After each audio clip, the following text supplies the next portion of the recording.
For join our free courses எங்கள் இலவச படிப்புகளில் சேர contact 7871461001. WhatsApp only. Send your name and details. WhatsApp மட்டும். உங்கள் பெயர் மற்றும் விவரங்களை அனுப்பவும். Mansabdari, Administrative Military Rank System. Introduced by Akbar. Jagirdari connected with Mansabdari, Land Revenue Collection System. Zamindari, Land Revenue Collection System. The Zamindari system was introduced during the British East India Company's rule by Lord Cornwallis in 1793 through the Permanent Settlement Act. Mansabdari, Nirvaga Ranuva Murai, Jagirdari, Nilavari Vasool Murai, Jamindari, Nilavari Vasool Murai. Position in Empire, Mansabdars, direct servants of the Mughal Emperor, Zamindars, intermediaries between peasants and state, மான்ஸ்தார்கள், Mughal மன்னரின் நேரடி பணியாளர்கள், ஜமீன்தார்கள், விவசாயிகளுக்கும் அரசுக்கும் இடைநிலை அதிகாரிகள்.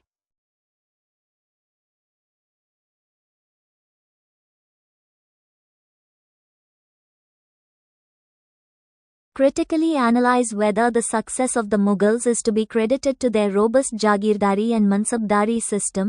முகலாயர்களின் வெற்றிக்கு அவர்களின் வலுவான ஜாகிர்தாரி மற்றும் மன்சப்தாரி அமைப்பு காரணமா என்பதை விமர்சன ரீதியாக பகுப்பாய்வு செய்யுங்கள். The success of the Mughals can be attributed to their robust Jagirdari and Mansabdari system to a significant extent. முகலாயர்களின் வெற்றிக்கு அவர்களின் வலுவான ஜாகிர்தாரி மற்றும் மன்சப்தாரி அமைப்பு ஒரு குறிப்பிடத்தக்க அளவிற்கு காரணமாக இருக்கலாம். Strengths of the system அமைப்பின் பலங்கள். Centralized administration.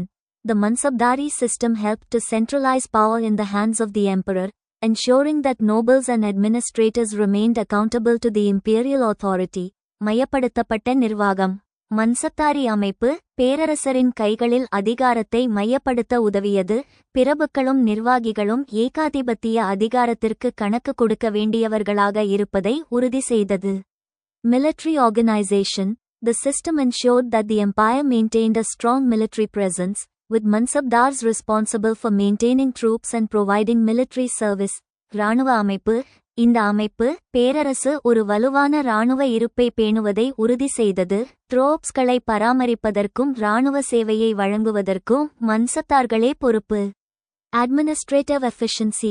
The Jagirdari system promoted administrative efficiency by assigning specific responsibilities to Jagirdars and ensuring that revenue collection was overseen by the imperial administration. நிர்வாகத்திறன். Jagirdari அமைப்பு ஜாகிர்தாரிகளுக்கு குறிப்பிட்ட பொறுப்புகளை வழங்குவதன் மூலமும் வருவாய் வசூல் ஏகாதிபத்திய நிர்வாகத்தால் மேற்பார்வையிடப்படுவதை உறுதி செய்வதன் மூலமும் நிர்வாகத்திறனை ஊக்குவித்தது. Limitations and challenges. Dependence on imperial authority. The system relied heavily on the imperial authority, and its effectiveness could be compromised if the emperor was weak or ineffective. ஏகாதிபத்திய அதிகாரத்தை சார்ந்திருத்தல். இந்த அமைப்பு ஏகாதிபத்திய அதிகாரத்தை பெரிதும் நம்பியிருந்தது, மேலும் பேரரசர் பலவீனமாகவோ அல்லது பயனற்றவராகவோ இருந்தால் அதன் செயல்திறன் சமரசம் செய்யப்படலாம்.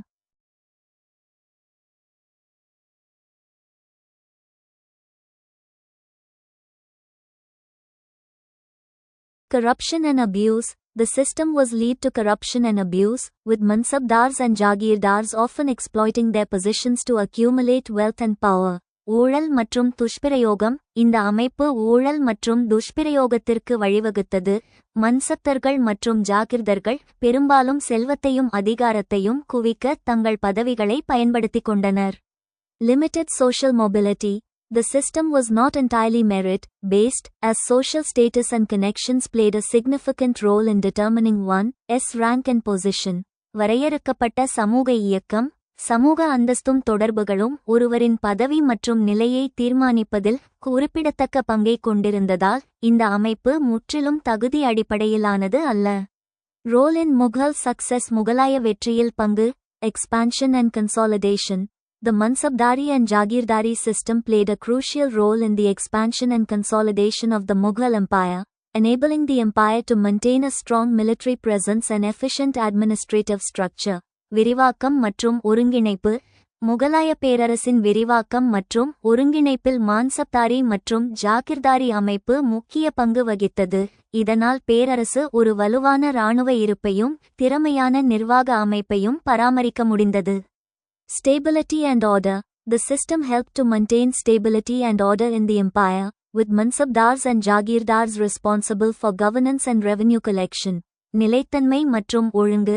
இந்த அமைப்பு பேரரசில் நிலைத்தன்மை மற்றும் ஒழுங்கை பராமரிக்க உதவியது. மான்சப்தார்களும் ஜாகிர்தார்கள் ஆட்சி மற்றும் வருவாய் வசூலுக்கு பொறுப்பானவர்கள். Other factors contributing to Mughal success: strong leadership.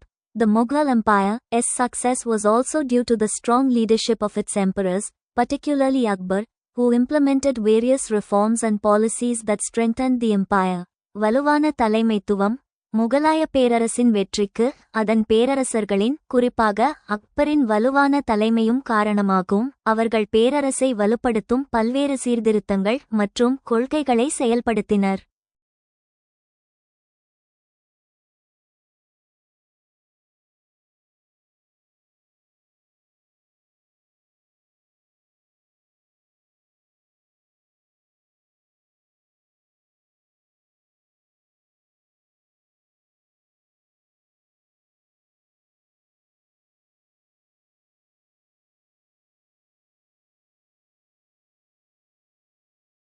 Cultural and economic factors. The empire's cultural and economic achievements, such as its patronage of arts and architecture, also contributed to its success. கலாச்சார மற்றும் பொருளாதார காரணிகள். கலை மற்றும் கட்டிடக்கலைக்கு அதன் ஆதரவு போன்ற பேரரசின் கலாச்சார மற்றும் பொருளாதார சாதனைகளும் அதன் வெற்றிக்கு பங்களித்தன. Conclusion. While the Mansabdari and Jagirdari system was a crucial factor in the Mughal Empire's success, it was not the sole reason. The empire's strong leadership, cultural and economic achievements, and other factors also played significant roles in its success.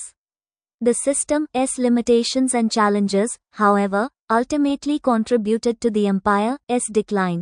முகலாய பேரரசின் வெற்றிக்கு மன்சப்தாரி மற்றும் ஜாகிர்தாரி அமைப்பு ஒரு முக்கிய காரணியாக இருந்தபோதிலும் அது மட்டுமே காரணமல்ல.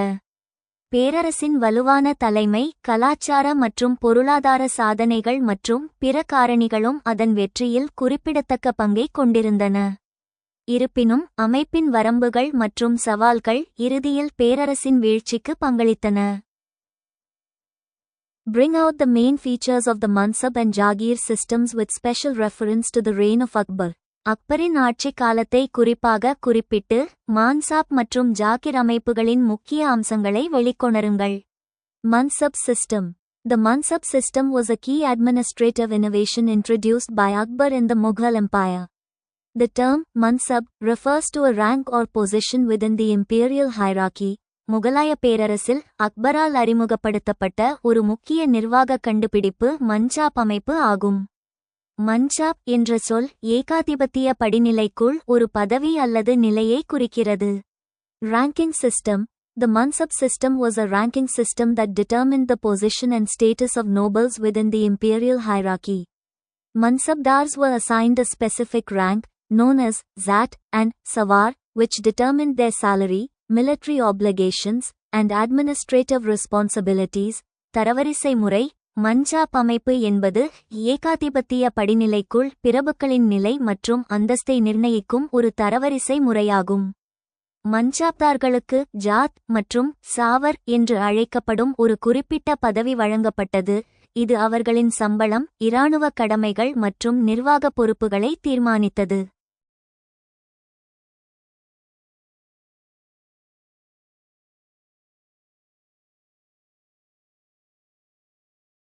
Zat and Sawar ranks. The Zat rank determined the Mansabdar's personal status and salary, while the Sawar rank indicates the number of cavalrymen that the Mansabdar is required to maintain.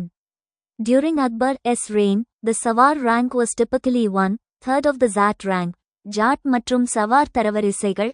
Jat தரவரிசை மன்சாப்தாரின் தனிப்பட்ட நிலை மற்றும் சம்பளத்தை தீர்மானித்தது. அதே நேரத்தில் சவார் தரவரிசை மன்சாப்தார் பராமரிக்க வேண்டிய குதிரைப்படை வீரர்களின் எண்ணிக்கையை குறிக்கிறது. அக்பரின் ஆட்சி காலத்தில் சவார் தரவரிசை பொதுவாக ஜட் தரவரிசையில் 1/3 பங்காக இருந்தது. Military obligations. Mansabdars were required to maintain a specified number of cavalrymen and provide military service to the empire. They were also responsible for ensuring the discipline and training of their troops. இராணுவ கடமைகள். மன்சாப்தார்களுக்கு ஒரு குறிப்பிட்ட எண்ணிக்கையிலான குதிரைப்படை வீரர்களை பராமரிக்கவும் பேரரசுக்கு இராணுவ சேவையை வழங்கவும் தேவைப்பட்டது. அவர்களின் ட்ரோப்ஸ்களின் ஒழுக்கம் மற்றும் பயிற்சியை உறுதி செய்வதற்கும் அவர்கள் பொறுப்பேற்றனர். Jagir system. The Jagir system was another important administrative feature of the Mughal Empire during Akbar's reign. அக்பரின் ஆட்சி காலத்தில் முகலாய பேரரசின் மற்றொரு முக்கியமான நிர்வாக அம்சமாக ஜாகிர் அமைப்பு இருந்தது. Land grants. Jagirs were land grants assigned to Mansabdars in lieu of salary. The Jagirdar was responsible for collecting revenue from the assigned land and using it to maintain their troops and fulfill their administrative obligations. நிலமானியங்கள். Zakir என்பது மன்சப்தார்களுக்கு சம்பளத்திற்கு பதிலாக ஒதுக்கப்பட்ட நிலமானியங்களாகும். ஒதுக்கப்பட்ட நிலத்திலிருந்து வருவாயை சேகரித்து அதை பயன்படுத்தி தங்கள் படைகளை பராமரிக்கவும் நிர்வாக கடமைகளை நிறைவேற்றவும் ஜாகீர்தார் பொறுப்பேற்றார்.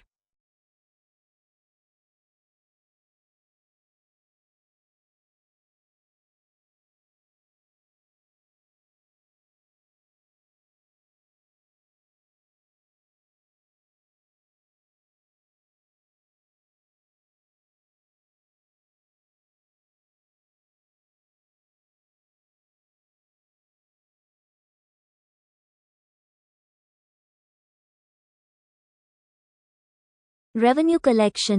Jagirdars were responsible for collecting revenue from the assigned land, which was used to pay their salary and maintain their troops. The revenue collection system was overseen by the imperial administration to ensure that Jagirdars did not exploit the peasants. வருவாய் வசூல். ஒதுக்கப்பட்ட நிலத்திலிருந்து வருவாயை சேகரிப்பதற்கு ஜாகிர்தார் பொறுப்பேற்றனர். இது அவர்களின் சம்பளத்தை செலுத்தவும் தங்கள் படைகளை பராமரிக்கவும் பயன்படுத்தப்பட்டது. ஜாகிர்தார் விவசாயிகளைச் சுரண்டாமல் இருப்பதை உறுதி செய்வதற்காக வருவாய் வசூல் முறை ஏகாதிபத்திய நிர்வாகத்தால் மேற்பார்வையிடப்பட்டது. Transferability. Jagirs were transferable, and Mansabdars could be assigned new Jagirs or have their existing Jagirs transferred to different regions. This helped to prevent the development of local power bases and ensured that the Mansabdars remained loyal to the emperor. மாற்றத்தக்க தன்மை. ஜாகீர்களை மாற்ற முடியும், மேலும் மன்சப்தார்களுக்கு புதிய ஜாகீர்களை நியமிக்கலாம் அல்லது அவர்களின் தற்போதைய ஜாகீர்களை வெவ்வேறு பகுதிகளுக்கு மாற்றலாம். இது உள்ளூர் அதிகார தளங்களின் வளர்ச்சியை தடுக்க உதவியது மற்றும் மன்சப்தார் பேரரசருக்கு விசுவாசமாக இருப்பதை உறுதி செய்தது. Significance. Centralized power. The Mansab and Jagir systems helped to centralize power in the hands of the emperor, ensuring that the nobles and administrators remained accountable to the imperial authority. அதிகாரத்தை மையப்படுத்துதல். மன்சாப் மற்றும் ஜாகிர் அமைப்புகள் பேரரசரின் கைகளில் அதிகாரத்தை மையப்படுத்த உதவியது. பிரபுக்களும் நிர்வாகிகளும் ஏகாதிபத்திய அதிகாரத்திற்கு பொறுப்பு கூறப்படுவதை உறுதி செய்தது.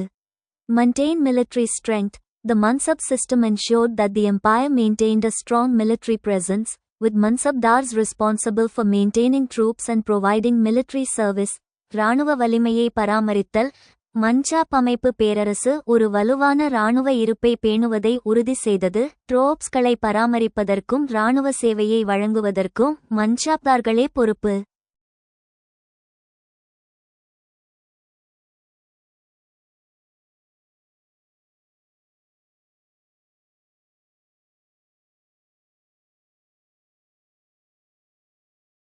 Promote administrative efficiency. The Jagir system helped to promote administrative efficiency by assigning specific responsibilities to Jagirdars and ensuring that revenue collection was overseen by the imperial administration. நிர்வாகத்திறனை ஊக்குவித்தல். ஜாகிர் அமைப்பு ஜாகிர்தார்களுக்கு குறிப்பிட்ட பொறுப்புகளை வழங்குவதன் மூலமும் வருவாய் வசூல் ஏகாதிபத்திய நிர்வாகத்தால் மேற்பார்வையிடப்படுவதை உறுதி செய்வதன் மூலமும் நிர்வாகத்திறனை மேம்படுத்த உதவியது. Conclusion.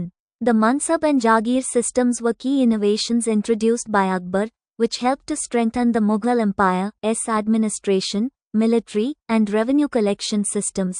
மஞ்சாப் மற்றும் ஜாகிர் அமைப்புகள் அக்பரால் அறிமுகப்படுத்தப்பட்ட முக்கிய கண்டுபிடிப்புகளாகும். இது முகலாய பேரரசின் நிர்வாகம், இராணுவம் மற்றும் வருவாய் வசூல் அமைப்புகளை வலுப்படுத்த உதவியது. Analyze the merits and demerits of the Mansabdari system. How did it work under Akbar's successors? Mansabdari முறையின் நன்மைகள் மற்றும் தீமைகளை பகுப்பாய்வு செய்யுங்கள். அக்பரின் வாரிசுகளின் கீழ் அது எவ்வாறு செயல்பட்டது? Merits of the Mansabdari system. Mansabdari முறையின் நன்மைகள். Centralized administration. The system helped to centralize power in the hands of the emperor, ensuring that nobles and administrators remained accountable to the imperial authority. மையப்படுத்தப்பட்ட நிர்வாகம். இந்த அமைப்பு பேரரசரின் கைகளில் அதிகாரத்தை மையப்படுத்த உதவியது. பிரபுக்கள் மற்றும் நிர்வாகிகள் ஏகாதிபத்திய அதிகாரத்திற்கு பொறுப்பு கூற வேண்டியவர்களாக இருப்பதை உறுதி செய்தது. Military organization. The Mansabdari system ensured that the empire maintained a strong military presence, with Mansabdars responsible for maintaining troops and providing military service. இராணுவ அமைப்பு. மன்சப்தாரி அமைப்பு பேரரசு ஒரு வலுவான இராணுவ இருப்பை பேணுவதை உறுதி செய்தது. துருப்புக்களை பராமரிப்பதற்கும் இராணுவ சேவையை வழங்குவதற்கும் மன்சப்தார்களே பொறுப்பு. Administrative efficiency. The system promoted administrative efficiency by assigning specific responsibilities to Mansabdars and ensuring that revenue collection was overseen by the imperial administration. நிர்வாகத்திறன். மன்சப்தார்களுக்கு குறிப்பிட்ட பொறுப்புகளை வழங்குவதன் மூலமும் வருவாய் வசூல் ஏகாதிபத்திய நிர்வாகத்தால் மேற்பார்வையிடப்படுவதை உறுதி செய்வதன் மூலமும் இந்த அமைப்பு நிர்வாகத்திறனை ஊக்குவித்தது.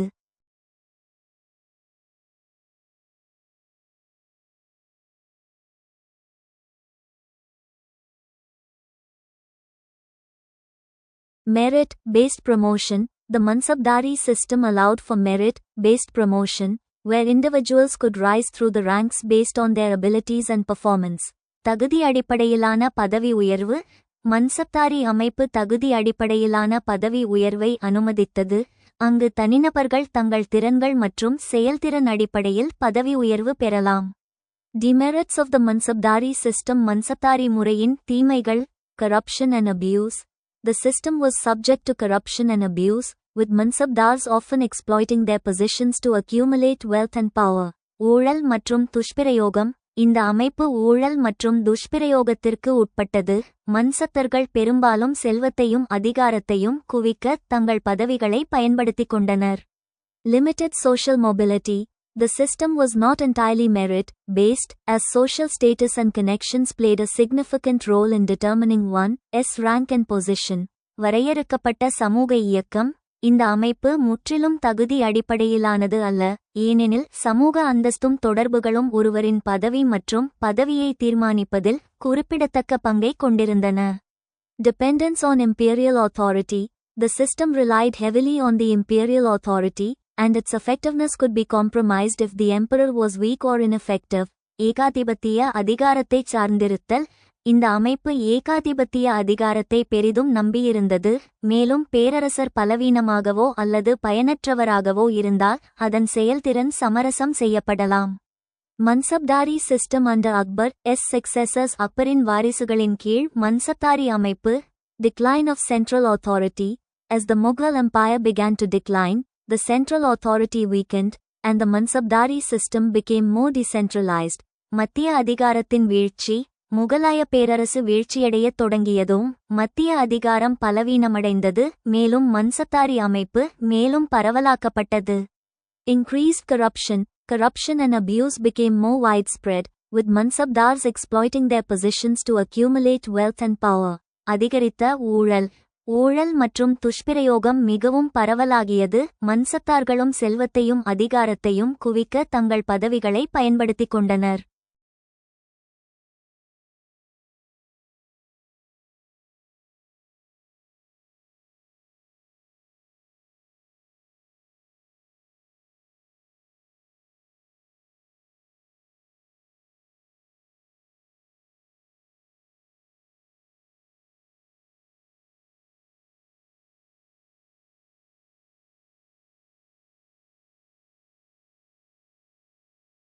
Changes in rank and position. The system of ranking and position became more unstable, with Mansabdars often being appointed based on personal connections rather than merit. தரவரிசை மற்றும் பதவியில் மாற்றங்கள். தரவரிசை மற்றும் பதவி முறை மிகவும் நிலையற்றதாக மாறியது. மன்சப்தார்கள் பெரும்பாலும் தகுதியை விட தனிப்பட்ட தொடர்புகளின் அடிப்படையில் நியமிக்கப்படுகிறார்கள். Impact of external factors. The Mansabdari system was also affected by external factors, such as the rise of regional powers and the increasing pressure from European colonizers.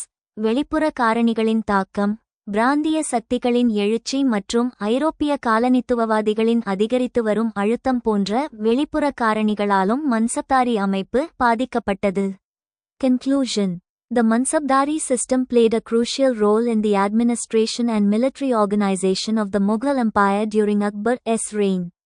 However, under his successors, the system faced significant challenges and underwent changes that ultimately contributed to the decline of the empire. அக்பரின் ஆட்சி காலத்தில் முகலாய பேரரசின் நிர்வாகம் மற்றும் இராணுவ அமைப்பில் மன்சப்தாரி அமைப்பு ஒரு முக்கிய பங்கை கொண்டிருந்தது. இருப்பினும் அவரது வாரிசுகளின் கீழ் இந்த அமைப்பு குறிப்பிடத்தக்க சவால்களை எதிர்கொண்டது மற்றும் இறுதியில் பேரரசின் வீழ்ச்சிக்கு பங்களித்த மாற்றங்களுக்கு உட்பட்டது. Write brief essay on Mansabdari system. The Mansabdari system, a pillar of Mughal administration. Mansabdari அமைப்பு முகலாய நிர்வாகத்தின் ஒரு தூண். The Mansabdari system was a unique administrative innovation introduced by Akbar in the Mughal Empire. This system played a crucial role in the empire's military organization, administrative structure, and revenue collection. Mansabdari அமைப்பு என்பது முகலாய பேரரசில் அக்பரால் அறிமுகப்படுத்தப்பட்ட ஒரு தனித்துவமான நிர்வாக கண்டுபிடிப்பு ஆகும். இந்த அமைப்பு பேரரசின் இராணுவ அமைப்பு, நிர்வாக அமைப்பு மற்றும் வருவாய் வசூலில் ஒரு முக்கிய பங்கை கொண்டிருந்தது.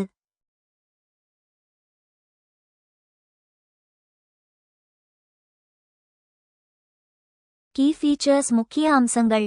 The Mansabdari system was based on a ranking system, where nobles and administrators were assigned a specific rank, known as Zat and Sawar. The Zat rank determined the Mansabdar's personal status and salary, while the Sawar rank indicated the number of cavalrymen the Mansabdar was required to maintain. Mansabdari அமைப்பு ஒரு தரவரிசை முறையை அடிப்படையாக கொண்டது, அங்கு பிரபுக்கள் மற்றும் நிர்வாகிகளுக்கு ஜாட் மற்றும் சாவர் என்று அழைக்கப்படும் ஒரு குறிப்பிட்ட பதவி ஒதுக்கப்பட்டது. ஜாட் பதவி மன்சப்தாரின் தனிப்பட்ட நிலை மற்றும் சம்பளத்தை தீர்மானித்தது. அதே நேரத்தில் சாவர் பதவி மன்சப்தார் பராமரிக்க வேண்டிய குதிரைப்படை வீரர்களின் எண்ணிக்கையை குறிக்கிறது. Military and administrative roles. Mansabdars were responsible for maintaining troops and providing military service to the empire. They were also responsible for administrative tasks, such as revenue collection and governance. மன்சப்தார் துருப்புக்களை பராமரிப்பதற்கும் பேரரசிற்கு இராணுவ சேவையை வழங்குவதற்கும் பொறுப்பானவர்கள். வருவாய் வசூல் மற்றும் நிர்வாகம் போன்ற நிர்வாக பணிகளுக்கும் அவர்கள் பொறுப்பானவர்கள். Significance. The Mansabdari system helped to centralize power in the hands of the emperor, ensuring that nobles and administrators remained accountable to the imperial authority. It also promoted administrative efficiency and ensured that the empire maintained a strong military presence. Mansabdari அமைப்பு பேரரசரின் கைகளில் அதிகாரத்தை மையப்படுத்த உதவியது, பிரபுக்களும் நிர்வாகிகளும் ஏகாதிபத்திய அதிகாரத்திற்கு கணக்கு கொடுக்க கூடியவர்களாக இருப்பதை உறுதி செய்தது. இது நிர்வாகத் திறனை ஊக்குவித்தது மற்றும் பேரரசு ஒரு வலுவான இராணுவ இருப்பை பேணுவதை உறுதி செய்தது. Legacy. The Mansabdari system was a key feature of the Mughal Empire's administration, and its legacy can be seen in the administrative structures of later Indian Empire.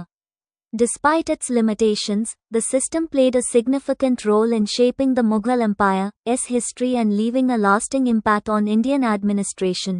முகலாய பேரரசின் நிர்வாகத்தின் ஒரு முக்கிய அம்சமாக மன்சப்தாரி அமைப்பு இருந்தது, மேலும் அதன் மரபை பிற்கால இந்திய பேரரசுகளின் நிர்வாக கட்டமைப்புகளில் காணலாம்.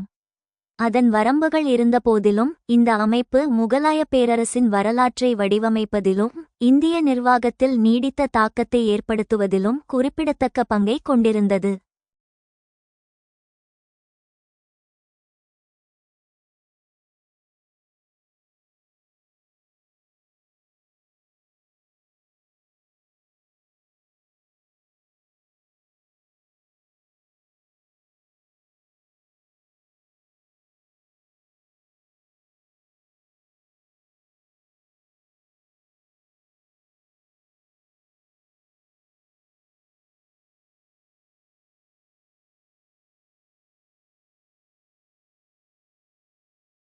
Examine the Mansab and Jagir system by Akbar and its subsequent failure in the 18th century.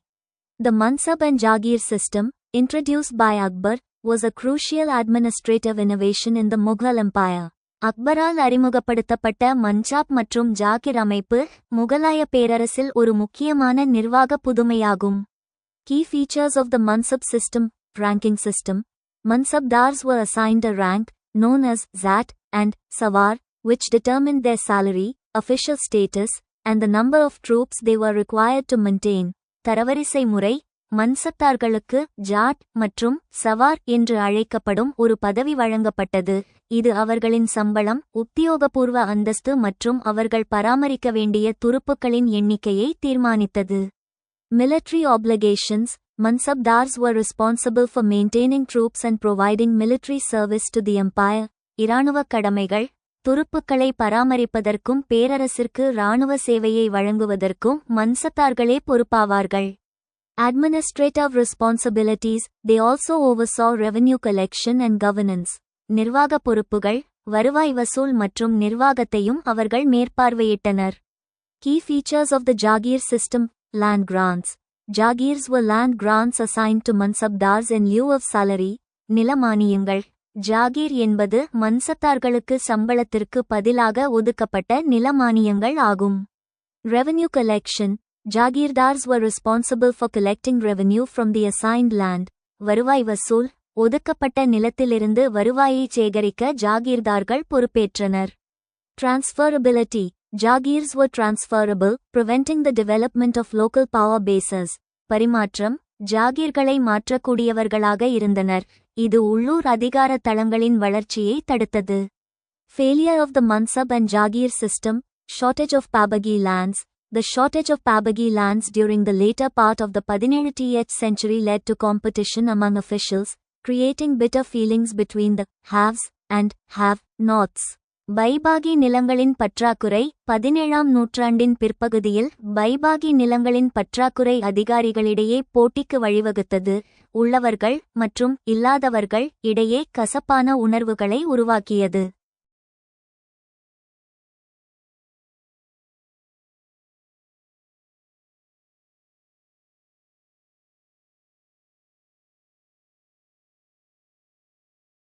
Increased number of nobles. The sudden increase in the number of nobles during Aurangzeb's reign created a crisis in the functioning of the Jagir system. பிரபுக்களின் எண்ணிக்கை அதிகரிப்பு. அவுரங்கசீப்பின் ஆட்சி காலத்தில் பிரபுக்களின் எண்ணிக்கையில் ஏற்பட்ட திடீர் அதிகரிப்பு ஜாகிர் அமைப்பின் செயல்பாட்டில் ஒரு நெருக்கடியை உருவாக்கியது. Corruption and exploitation. Jagirdars exploited their positions, squeezing maximum revenue from their Jagirs, often ruining the peasantry and destroying the revenue paying capacity of the area. ஜாகிர்தார்கள் தங்கள் பதவிகளைச் சுரண்டி தங்கள் ஜாகிர்களிலிருந்து அதிகபட்ச வருவாயை பிழிந்து பெரும்பாலும் விவசாயிகளை அழித்து அந்த பகுதியின் வருவாய் செலுத்தும் திறனை அழித்துவிட்டனர். Lack of administrative efficiency. The Jagirdars' short-term focus and lack of investment in agricultural development further exacerbated the problem. ஜாகிர்தார்களின் குறுகிய கால கவனம் மற்றும் விவசாய வளர்ச்சியில் முதலீடு இல்லாதது பிரச்சினையை மேலும் அதிகப்படுத்தியது. Conclusion. The Mansab and Jagir system played a significant role in the consolidation and eventual decline of the Mughal Empire. While it worked well initially, its defect and the changing circumstances of the empire ultimately led to its downfall. முகலாய பேரரசின் ஒருங்கிணைப்பிலும் இறுதியில் வீழ்ச்சியிலும் மான்சாப் மற்றும் ஜாகிர் அமைப்புகள் குறிப்பிடத்தக்க பங்கை கொண்டிருந்தன. ஆரம்பத்தில் அது சிறப்பாக செயல்பட்டாலும் அதன் குறைபாடு மற்றும் பேரரசின் மாறிவரும் சூழ்நிலைகள் இறுதியில் அதன் வீழ்ச்சிக்கு வழிவகுத்தன.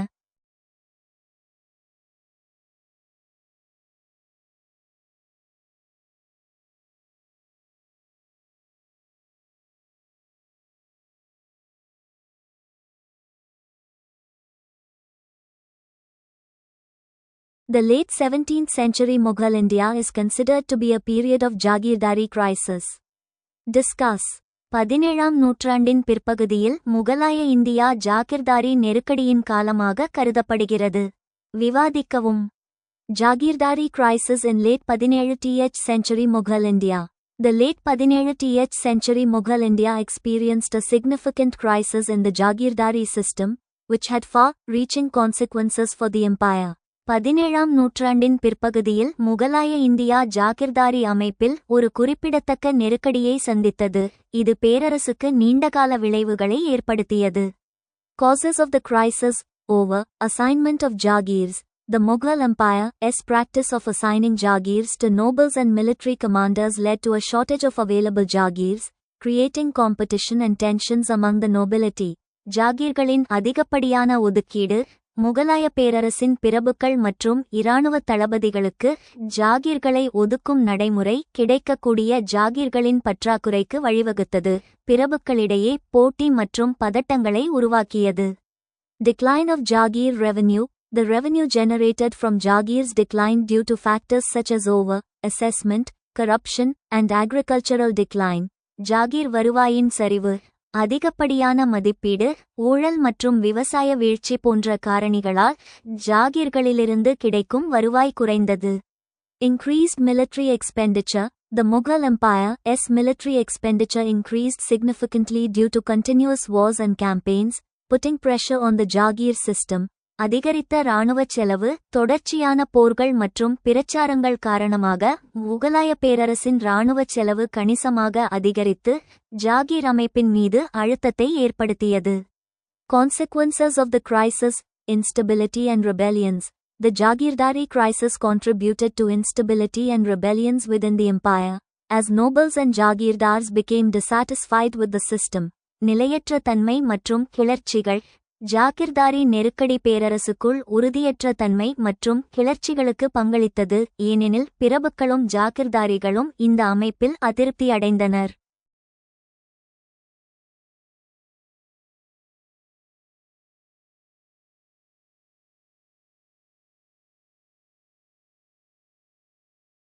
Decline of imperial authority. The crisis weakened the imperial authority, as the emperor's control over Jagirdars and nobles diminished. ஏகாதிபத்திய அதிகாரத்தின் வீழ்ச்சி. ஜாகிர்தாரி மற்றும் பிரபுக்கள் மீதான பேரரசரின் கட்டுப்பாடு குறைந்துவிட்டதால் நெருக்கடி ஏகாதிபத்திய அதிகாரத்தை பலவீனப்படுத்தியது. Economic consequences. The Jagirdari crisis had significant economic consequences, including a decline in agricultural production, revenue collection, and trade. பொருளாதார விளைவுகள். ஜாகிர்தாரி நெருக்கடி விவசாய உற்பத்தி, வருவாய் வசூல் மற்றும் வர்த்தகத்தில் சரிவு உள்ளிட்ட குறிப்பிடத்தக்க பொருளாதார விளைவுகளை ஏற்படுத்தியது. Impact on the Mughal Empire. Decline of the empire. The Jagirdari crisis was one of the factors that contributed to the decline of the Mughal Empire, as it weakened the empire's administrative and economic structures. பேரரசின் வீழ்ச்சி. ஜாகிர்தாரி நெருக்கடி முகலாய பேரரசின் வீழ்ச்சிக்கு பங்களித்த காரணிகளில் ஒன்றாகும், ஏனெனில் இது பேரரசின் நிர்வாக மற்றும் பொருளாதார கட்டமைப்புகளை பலவீனப்படுத்தியது. Rise of regional powers.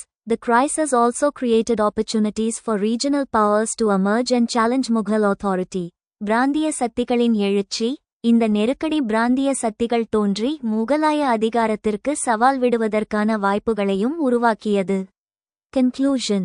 The Jagirdari crisis in late 17th century Mughal India was a significant factor in the empire's decline, with far-reaching consequences for its administrative, economic, and political structures.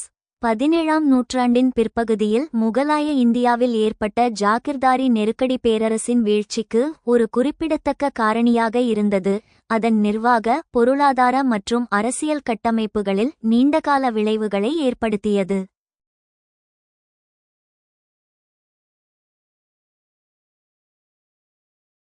How was Iqta's system of the sultans different from the Jagir system under the Mughals?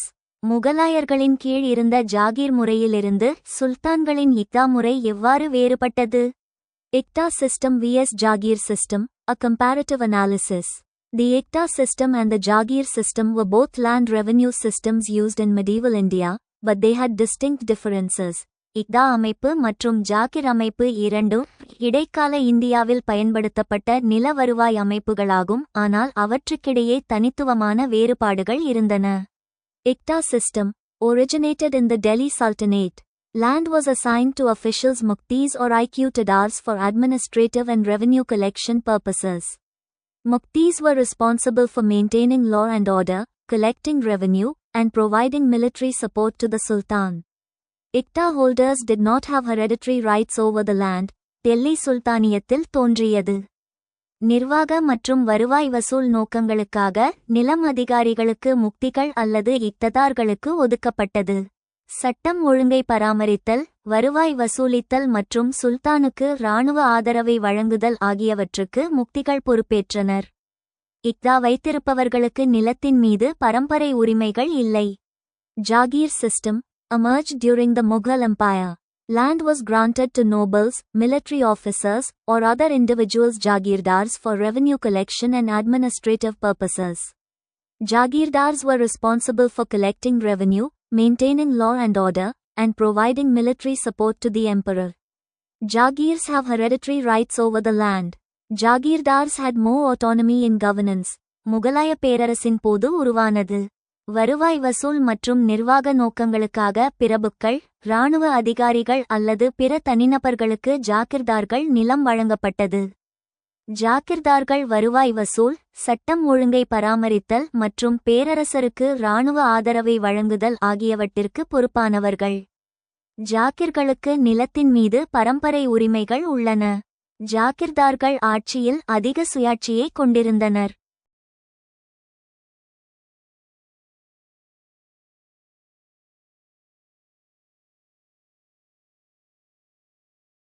Key differences. Hereditary rights. Jagirdars mostly had hereditary rights over their Jagirs, whereas Muktis in the Ikta system did not. பரம்பரை உரிமைகள். ஜாகிர்தார்கள் பெரும்பாலும் தங்கள் ஜாகிர்கள் மீது பரம்பரை உரிமைகளை கொண்டிருந்தனர், அதே சமயம் இக்தா அமைப்பில் உள்ள முக்திகளுக்கு இல்லை. Autonomy. Jagirdars had more autonomy in governance compared to Muktis, who were closely supervised by the Sultan. சுயாட்சி. சுல்தானால் நெருக்கமாக மேற்பார்வையிடப்பட்ட முக்திகளுடன் ஒப்பிடும்போது ஜாகிர்தார்கள் நிர்வாகத்தில் அதிக சுயாட்சியை கொண்டிருந்தனர். Purpose.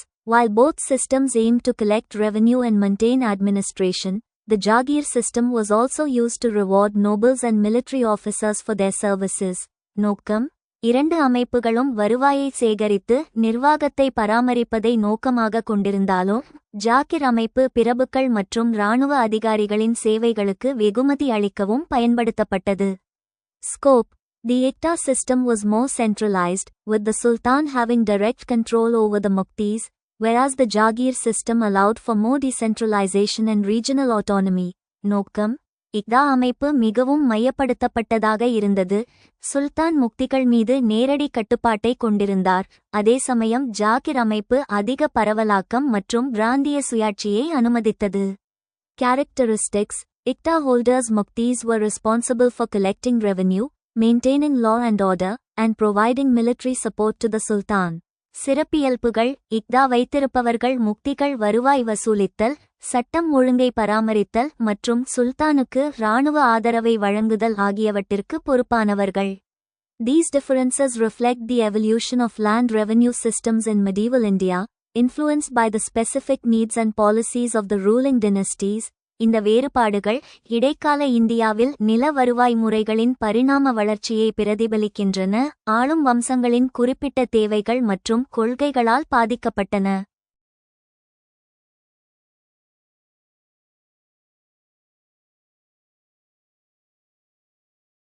Discuss the working of Zamindari system under the Mughal rulers. Also describe the role played by the Zamindars in the agrarian economy of Mughal India. முகலாய ஆட்சியாளர்களின் கீழ் ஜமீன்தாரி முறையின் செயல்பாட்டை பற்றி விவாதிக்கவும். முகலாய இந்தியாவின் விவசாய பொருளாதாரத்தில் ஜமீன்தார்கள் வகித்த பங்கையும் விவரிக்கவும். Zamindari system under the Mughal rulers. The Zamindari system was introduced during the British East India Company's rule by Lord Cornwallis in 1793 through the Permanent Settlement Act. The Zamindari system was a crucial component of the Mughal Empire's revenue collection mechanism. 1793 ஆண்டு British கிழக்கிந்திய கம்பெனியின் ஆட்சியின் போது Cornwallis பிரபுவால் நிரந்தர தீர்வுச் சட்டத்தின் மூலம் ஜமீன்தாரி முறை அறிமுகப்படுத்தப்பட்டது. முகலாய பேரரசின் வருவாய் வசூல் பொறிமுறையில் ஜமீன்தாரி முறை ஒரு முக்கிய அங்கமாக இருந்தது. Key features: land ownership. Zamindars were local landowners or chieftains who held hereditary rights over their lands. நில உரிமை. ஜமீன்தார்கள் உள்ளூர் நில உரிமையாளர்கள் அல்லது தலைவர்கள், அவர்கள் தங்கள் நிலங்களின் மீது பரம்பரை உரிமைகளை கொண்டிருந்தனர். Revenue collection. Zamindars were responsible for collecting revenue from peasants and paying a portion of it to the Mughal authorities. வருவாய் வசூல். விவசாயிகளிடமிருந்து வருவாயை சேகரித்து அதன் ஒரு பகுதியை முகலாய அதிகாரிகளுக்கு செலுத்துவதற்கு ஜமீன்தார்கள் பொறுப்பேற்றனர். Administrative role. Zamindars played an administrative role, maintaining law and order, and providing military support to the Mughal Empire. நிர்வாக பங்கு.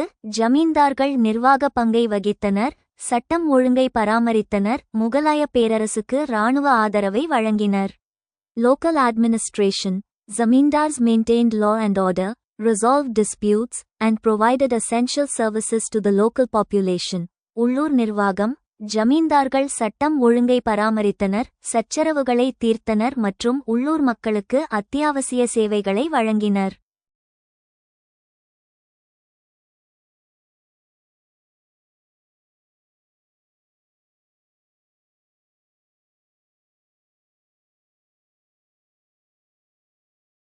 Role in agrarian economy. Revenue collection. Zamindars played a vital role in collecting revenue, which was a significant source of income for the Mughal Empire. வருவாய் வசூல். முகலாய பேரரசின் குறிப்பிடத்தக்க வருமான ஆதாரமாக இருந்த வருவாயை சேகரிப்பதில் ஜமீன்தார்கள் முக்கிய பங்கு வகித்தனர். Agricultural production. Zamindars often invested in agricultural production, promoting cultivation and ensuring the stability of the agrarian economy. விவசாய உற்பத்தி. ஜமீன்தார்கள் பெரும்பாலும் விவசாய உற்பத்தியில் முதலீடு செய்து சாகுபடியை ஊக்குவித்து விவசாய பொருளாதாரத்தின் நிலைத்தன்மையை உறுதி செய்தனர். Impact on peasants. Exploitation. Zamindars often exploited peasants, extracting high rents and imposing harsh conditions. சுரண்டல். ஜமீன்தார்கள் பெரும்பாலும் விவசாயிகளை சுரண்டினர், அதிக வாடகை வசூலித்து கடுமையான நிபந்தனைகளை விதித்தனர். Protection. However, some zamindars also provided protection to peasants, advancing loans and seeds, and helping them during times of hardship. பாதுகாப்பு. இருப்பினும் சில ஜமீன்தார்கள் விவசாயிகளுக்கு பாதுகாப்பு அளித்தனர், கடன்கள் மற்றும் விதைகளை முன்பணம் அளித்தனர், மேலும் கஷ்ட காலங்களில் அவர்களுக்கு உதவினர். Conclusion. The zamindari system played a significant role in the Mughal Empire's revenue collection and agrarian economy. While zamindars contributed to the stability and growth of the agrarian economy, their exploitation of peasants also led to social and economic tensions. முகலாய பேரரசின் வருவாய் வசூல் மற்றும் விவசாய பொருளாதாரத்தில் ஜமீன்தாரி முறை குறிப்பிடத்தக்க பங்கை கொண்டிருந்தது. விவசாய பொருளாதாரத்தின் நிலைத்தன்மை மற்றும் வளர்ச்சிக்கு ஜமீன்தார்கள் பங்களித்தாலும், விவசாயிகளை அவர்கள் சுரண்டுவது சமூக மற்றும் பொருளாதார பதட்டங்களுக்கும் வழிவகுத்தது.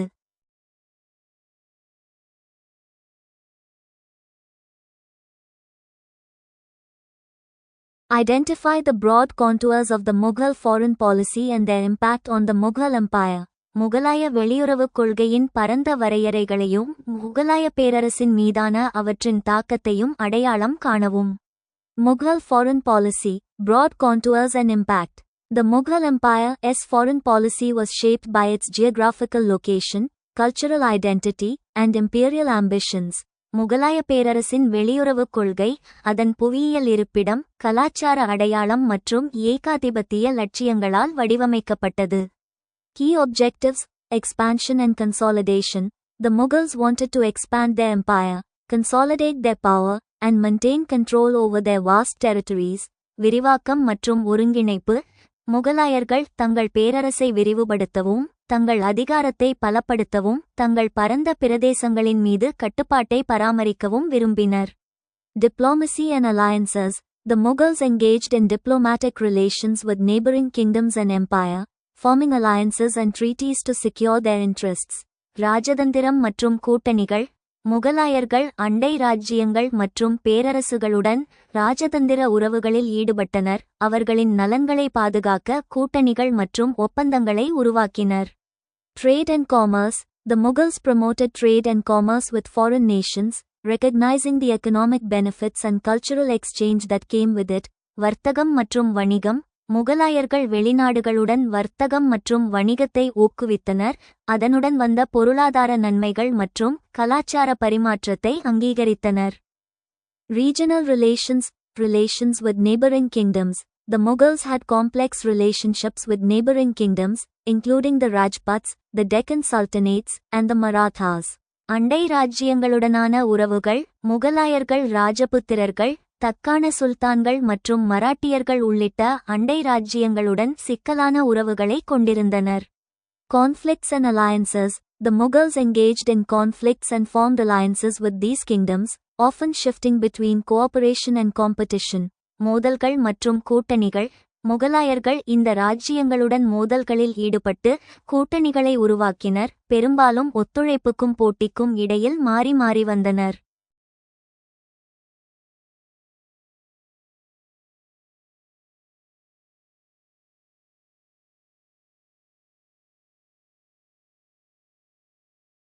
Impact on the Mughal Empire, expansion and stability.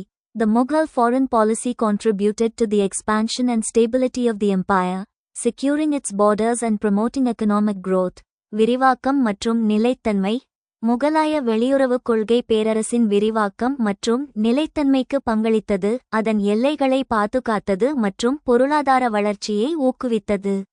Challenges and decline. However, the Mughal Empire's foreign policy also faced challenges, including conflicts with neighboring kingdoms and the rise of European powers, which ultimately contributed to the empire's decline. சவால்கள் மற்றும் சரிவு. இருப்பினும், முகலாய பேரரசின் வெளியுறவுக் கொள்கை, அண்டை ராஜ்ஜியங்களுடனான மோதல்கள் மற்றும் ஐரோப்பிய சக்திகளின் எழுச்சி உள்ளிட்ட சவால்களையும் எதிர்கொண்டது, இது இறுதியில் பேரரசின் வீழ்ச்சிக்கு பங்களித்தது. Conclusion. The Mughal foreign policy played a significant role in shaping the empire's history, with both positive and negative consequences. முகலாய வெளியுறவுக் கொள்கை பேரரசின் வரலாற்றை வடிவமைப்பதில் குறிப்பிடத்தக்க பங்கை கொண்டிருந்தது, இது நேர்மறை மற்றும் எதிர்மறை விளைவுகளுடன் இருந்தது.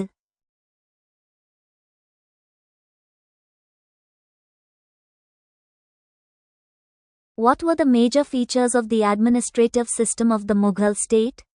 To what extent did other Indian powers model their administration on this system in the late medieval period?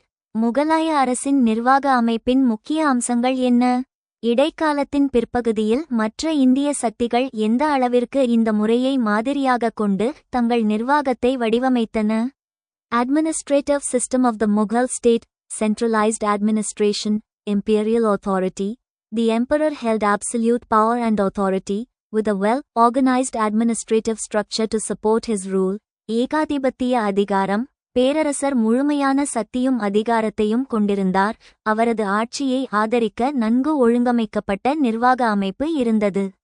Departments and officials.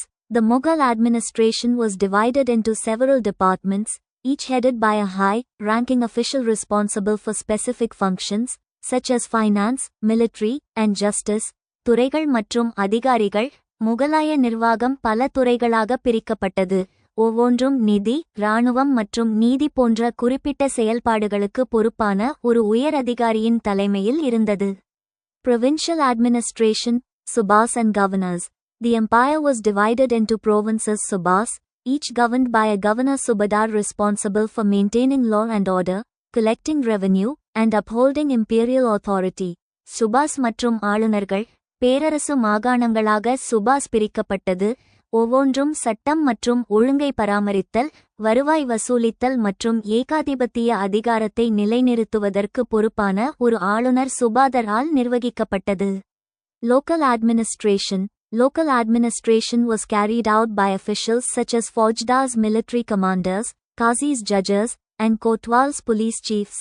உள்ளூர் நிர்வாகம். உள்ளூர் நிர்வாகம் ஃபவுஜ்தார்கள், இராணுவ தளபதிகள், காஜிகள், நீதிபதிகள் மற்றும் கோத்வால்கள், காவல்துறை தலைவர்கள் போன்ற அதிகாரிகளால் மேற்கொள்ளப்பட்டது.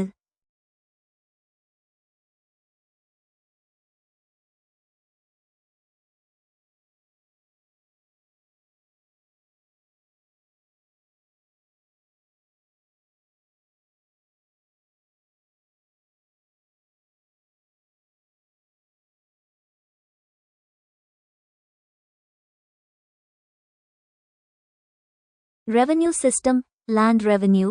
The Mughal revenue system was based on land revenue, with taxes collected from peasants and zamindars landholders.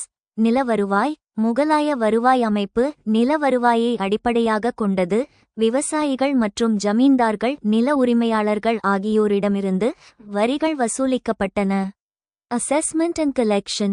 Revenue assessment and collection were carried out by officials such as Amils revenue collectors and Kanungos revenue record keepers. மதிப்பீடு மற்றும் வசூல்.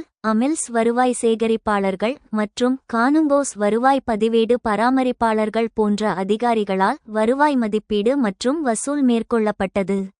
Influence on other Indian powers. பிற இந்திய ராஜ்யங்களின் மீதான செல்வாக்கு. Adoption by regional kingdoms. Administrative structures.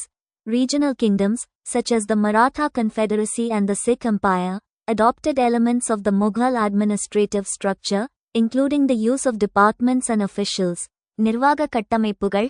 மராட்டிய கூட்டமைப்பு மற்றும் சீக்கிய பேரரசு போன்ற பிராந்திய ராஜ்யங்கள் துறைகள் மற்றும் அதிகாரிகளை பயன்படுத்துவது உட்பட முகலாய நிர்வாக கட்டமைப்பின் கூறுகளை ஏற்றுக்கொண்டன. Revenue systems. Many regional kingdoms also adopted the Mughal revenue system, including the collection of land revenue and the use of officials such as Amils and Kanungos. வருவாய் அமைப்புகள். பல பிராந்திய ராஜ்யங்கள் முகலாய வருவாய் முறையையும் ஏற்றுக்கொண்டன, இதில் நில வருவாய் வசூல் மற்றும் அமில்கள் மற்றும் கானுங்கோக்கள் போன்ற அதிகாரிகளை பயன்படுத்துதல் ஆகியவை அடங்கும். Legacy of the Mughal system. Influence on British administration. The Mughal administrative system also had a lasting impact on the British administration in India, with many British officials adopting and adapting elements of the Mughal system to suit their own needs. British நிர்வாகத்தின் மீதான செல்வாக்கு. முகலாய நிர்வாக அமைப்பு இந்தியாவில் British நிர்வாகத்திலும் நீடித்த தாக்கத்தை ஏற்படுத்தியது. பல பிரிட்டிஷ் அதிகாரிகள் முகலாய அமைப்பின் கூறுகளை தங்கள் சொந்த தேவைகளுக்கு ஏற்ப ஏற்றுக்கொண்டு மாற்றியமைத்தனர்.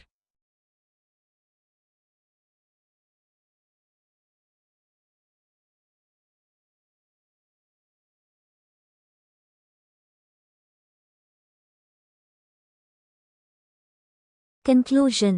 The Mughal administrative system was characterized by a centralized authority, provincial administration, and a well-organized revenue system. Its influence can be seen in the administrative structures and revenue systems of other Indian powers in the late medieval period. முகலாய நிர்வாக அமைப்பு மையப்படுத்தப்பட்ட அதிகாரம், மாகாண நிர்வாகம் மற்றும் நன்கு ஒழுங்கமைக்கப்பட்ட வருவாய் அமைப்பு ஆகியவற்றால் வகைப்படுத்தப்பட்டது. இடைக்காலத்தின் பிற்பகுதியில் பிற இந்திய சக்திகளின் நிர்வாக கட்டமைப்புகள் மற்றும் வருவாய் அமைப்புகளில் இதன் செல்வாக்கை காணலாம். The major causes of revolts against the Mughal Empire during the latter half of the 17th century were economic, rather than religious. Discuss. 17ஆம் நூற்றாண்டின் பிற்பகுதியில் முகலாய பேரரசுக்கு எதிரான கிளர்ச்சிகளுக்கு முக்கிய காரணங்கள் மதத்தை விட பொருளாதாரம்தான். விவாதிக்கவும். Revolts against the Mughal Empire. Economic vs religious causes. The latter half of the 17th century saw numerous revolts against the Mughal Empire, with various factors contributing to these uprisings. 17ஆம் நூற்றாண்டின் பிற்பகுதியில் முகலாய பேரரசுக்கு எதிராக ஏராளமான கிளர்ச்சிகள் நடந்தன. பல்வேறு காரணிகள் இந்த கிளர்ச்சிகளுக்கு பங்களித்தன. Economic causes. Exploitation and oppression. The Mughal Empire's economic policies, including heavy taxation and exploitation of peasants, led to widespread discontent among the population. சுரண்டல் மற்றும் ஒடுக்குமுறை. முகலாய பேரரசின் கடுமையான வரி விதிப்பு மற்றும் விவசாயிகளைச் சுரண்டுதல் உள்ளிட்ட பொருளாதார கொள்கைகள் மக்களிடையே பரவலான அதிருப்திக்கு வழிவகுத்தன. Decline of agricultural productivity. The empire's agricultural productivity declined due to factors such as over-taxation, lack of investment in agriculture, and natural disasters. விவசாய உற்பத்தித்திறன் சரிவு, அதிகப்படியான வரி விதிப்பு, விவசாயத்தில் முதலீடு இல்லாமை மற்றும் இயற்கை பேரழிவுகள் போன்ற காரணிகளால் பேரரசின் விவசாய உற்பத்தித்திறன் குறைந்தது. Economic hardship, including inflation, famine, and poverty, further exacerbated the discontent among the population. பொருளாதார நெருக்கடி, பணவீக்கம், பஞ்சம் மற்றும் வறுமை உள்ளிட்ட பொருளாதார நெருக்கடி மக்களிடையே அதிருப்தியை மேலும் அதிகரித்தது.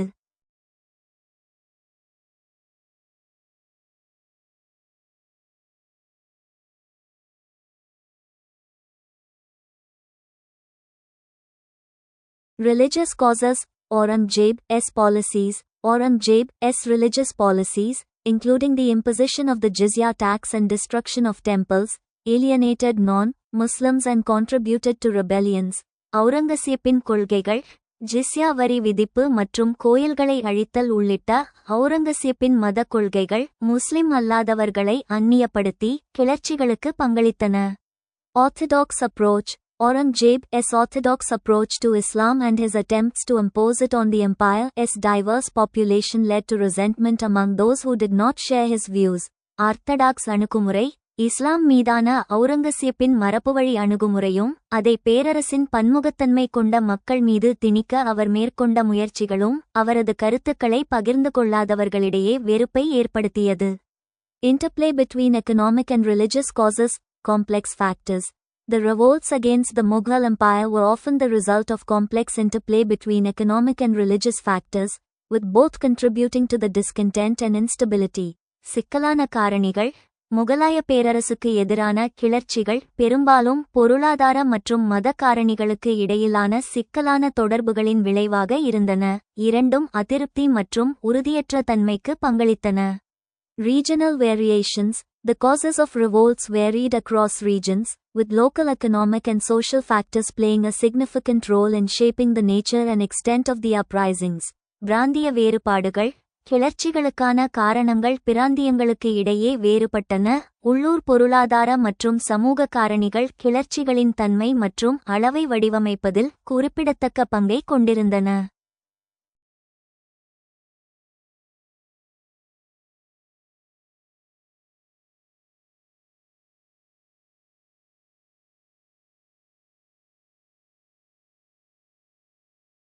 Conclusion.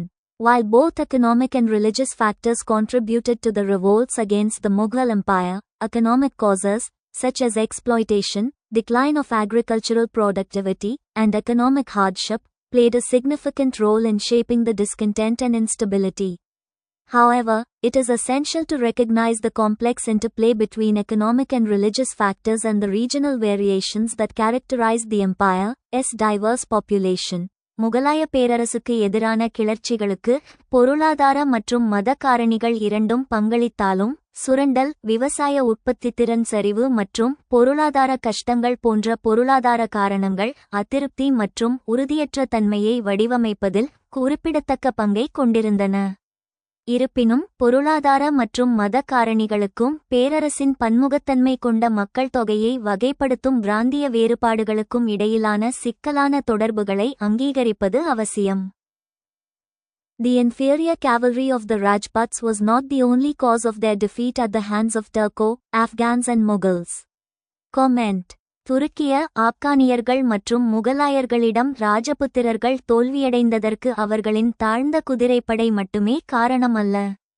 கருத்து. Disunity and lack of centralized Rajput kingdoms were often fragmented and lacked a unified command structure, making it difficult for them to coordinate efforts and respond effectively to external threats.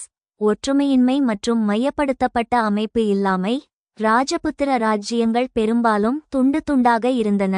ஒருங்கிணைந்த அமைப்பு இல்லாததால் முயற்சிகளை ஒருங்கிணைப்பதும் வெளிப்புற அச்சுறுத்தல்களுக்கு திறம்பட பதிலளிப்பதும் அவர்களுக்கு கடினமாக இருந்தது.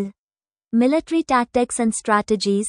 Turco, Afghans and Mughals employed advanced military tactics, such as archery, cavalry warfare, and siege warfare, which Rajputs struggled to counter. இராணுவ தந்திரோபாயங்கள் மற்றும் உத்திகள். துர்கோ, ஆப்கானியர்கள் மற்றும் முகலாயர்கள் வில்வித்தை, குதிரைப்படை போர் மற்றும் முற்றுகை போர் போன்ற மேம்பட்ட இராணுவ தந்திரோபாயங்களை பயன்படுத்தினர். அவற்றை ராஜபுத்திரர்கள் எதிர்க்க போராடினர்.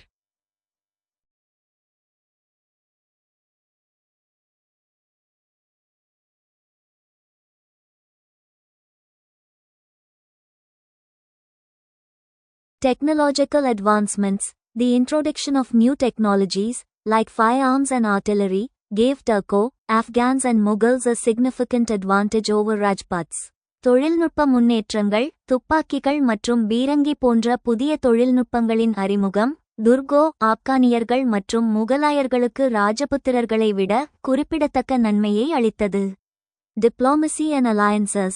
Turco, Afghans and Mughals often formed strategic alliances with local rulers and exploited divisions among Rajput kingdoms, weakening their resistance. ராஜதந்திரம் மற்றும் கூட்டணிகள். துர்கோ, ஆப்கானியர்கள் மற்றும் முகலாயர்கள் பெரும்பாலும் உள்ளூர் ஆட்சியாளர்களுடன் மூலோபாய கூட்டணிகளை உருவாக்கி ராஜபுத்திர ராஜ்ஜியங்களுக்கிடையேயான பிளவுகளை தூண்டினர். இது அவர்களின் எதிர்ப்பை பலவீனப்படுத்தியது. Mobility and logistics. Turco, Afghans and Mughals were skilled in rapid mobilization and logistics, allowing them to launch swift and decisive campaigns. இயக்கம் மற்றும் தளவாடங்கள். துர்கோ, ஆப்கானியர்கள் மற்றும் முகலாயர்கள் விரைவான அணிதிரட்டல் மற்றும் தளவாடங்களில் திறமையானவர்களாக இருந்தனர். இதனால் அவர்கள் விரைவான மற்றும் தீர்க்கமான பிரச்சாரங்களை தொடங்க முடிந்தது. These factors, combined with inferior cavalry, contributed to the Rajputs' defeat, highlighting the complexity of historical events. இந்த காரணிகள் தாழ்ந்த குதிரைப்படையுடன் இணைந்து ராஜபுத்திரர்களின் தோல்விக்கு பங்களித்தன. இது வரலாற்று நிகழ்வுகளின் சிக்கலான தன்மையை எடுத்துக்காட்டுகிறது.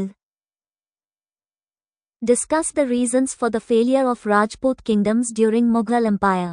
முகலாய பேரரசின் போது ராஜபுத்திர ராஜ்ஜியங்கள் தோல்வியடைந்ததற்கான காரணங்களை விவாதிக்கவும். Internal divisions. Rajput kingdoms were often plagued by internal divisions, rivalries, and conflicts, weakening their ability to resist external threats. உள்பிரிவுகள். ராஜபுத்திர ராஜ்ஜியங்கள் பெரும்பாலும் உள்பிளவுகள், போட்டிகள் மற்றும் மோதல்களால் பாதிக்கப்பட்டன, வெளிப்புற அச்சுறுத்தல்களை எதிர்க்கும் திறனை பலவீனப்படுத்தின.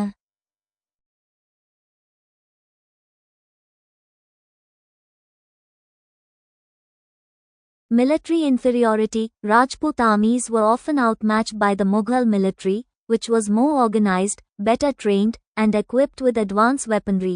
இராணுவ தாழ்வு மனப்பான்மை.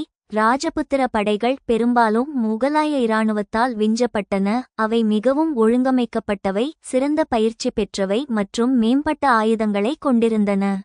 Strategic alliances. Many Rajput kingdoms formed alliances with the Mughals, which often led to their subjugation and incorporation into the Mughal Empire. மூலோபாய கூட்டணிகள். பல ராஜபுத்திர ராஜ்ஜியங்கள் முகலாயர்களுடன் கூட்டணிகளை உருவாக்கின. இது பெரும்பாலும் அவர்கள் முகலாய பேரரசில் அடிபணிந்து இணைக்க வழிவகுத்தது. Diplomatic maneuvering. The Mughals skillfully used diplomacy to win over Rajput rulers, often through strategic marriages, treaties, and other forms of cooperation. இராஜதந்திர சூழ்ச்சி. ராஜபுத்திர ஆட்சியாளர்களை வெல்ல முகலாயர்கள் திறமையாக ராஜதந்திரத்தை பயன்படுத்தினர். பெரும்பாலும் மூலோபாய திருமணங்கள், ஒப்பந்தங்கள் மற்றும் பிற வகையான ஒத்துழைப்பு மூலம். Mughal imperialism. The Mughal Empire's expansionist policies and military campaigns ultimately led to the absorption of many Rajput kingdoms into the empire. முகலாய ஏகாதிபத்தியம். முகலாய பேரரசின் விரிவாக்க கொள்கைகள் மற்றும் இராணுவ பிரச்சாரங்கள் இறுதியில் பல ராஜபுத்திர ராஜ்ஜியங்களை பேரரசில் உள்வாங்க வழிவகுத்தன. Economic drain. The constant wars and conflicts drained the economic resources of the Rajput kingdoms, making it difficult for them to sustain themselves. பொருளாதார சரிவு. தொடர்ச்சியான போர்கள் மற்றும் மோதல்கள் ராஜபுத்திர ராஜ்ஜியங்களின் பொருளாதார வளங்களை வடிகட்டின. இதனால் அவர்கள் தங்களை தாங்களே நிலைநிறுத்திக் கொள்வது கடினமாகிவிட்டது. Cultural and administrative changes. The influence of Mughal culture and administration led to changes in the traditional Rajput way of life, contributing to their decline. கலாச்சார மற்றும் நிர்வாக மாற்றங்கள். முகலாய கலாச்சாரம் மற்றும் நிர்வாகத்தின் செல்வாக்கு பாரம்பரிய ராஜபுத்திர வாழ்க்கை முறையில் மாற்றங்களுக்கு வழிவகுத்தது. இது அவர்களின் வீழ்ச்சிக்கு பங்களித்தது. These factors, combined with the Mughal Empire's military strength and strategic leadership, contributed to the decline of the Rajput kingdoms. இந்த காரணிகள் முகலாய பேரரசின் இராணுவ வலிமை மற்றும் மூலோபாய தலைமையுடன் இணைந்து ராஜபுத்திர ராஜ்ஜியங்களின் வீழ்ச்சிக்கு பங்களித்தன.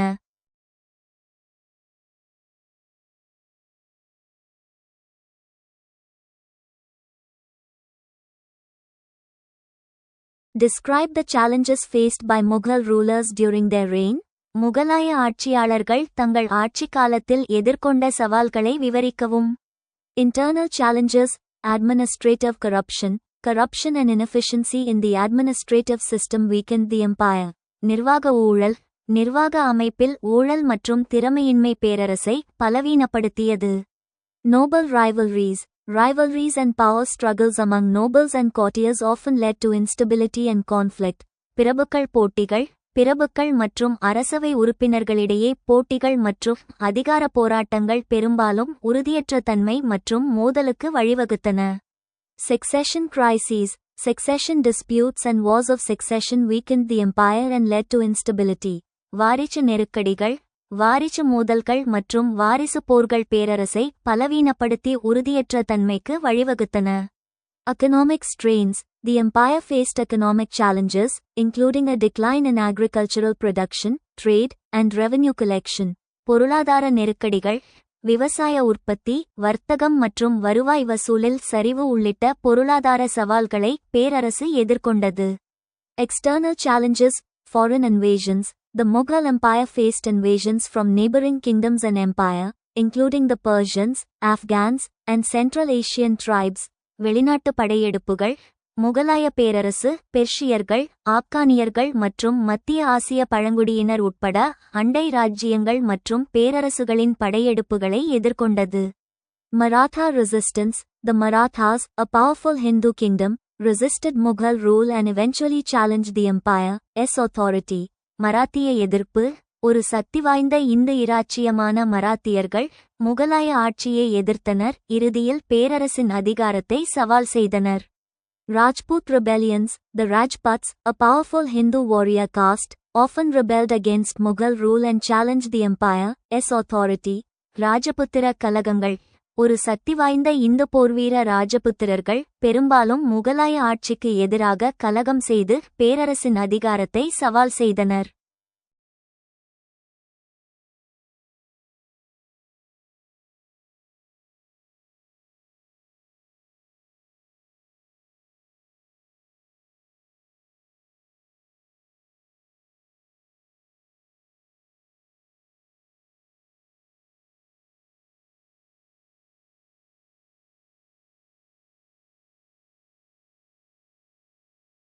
European presence.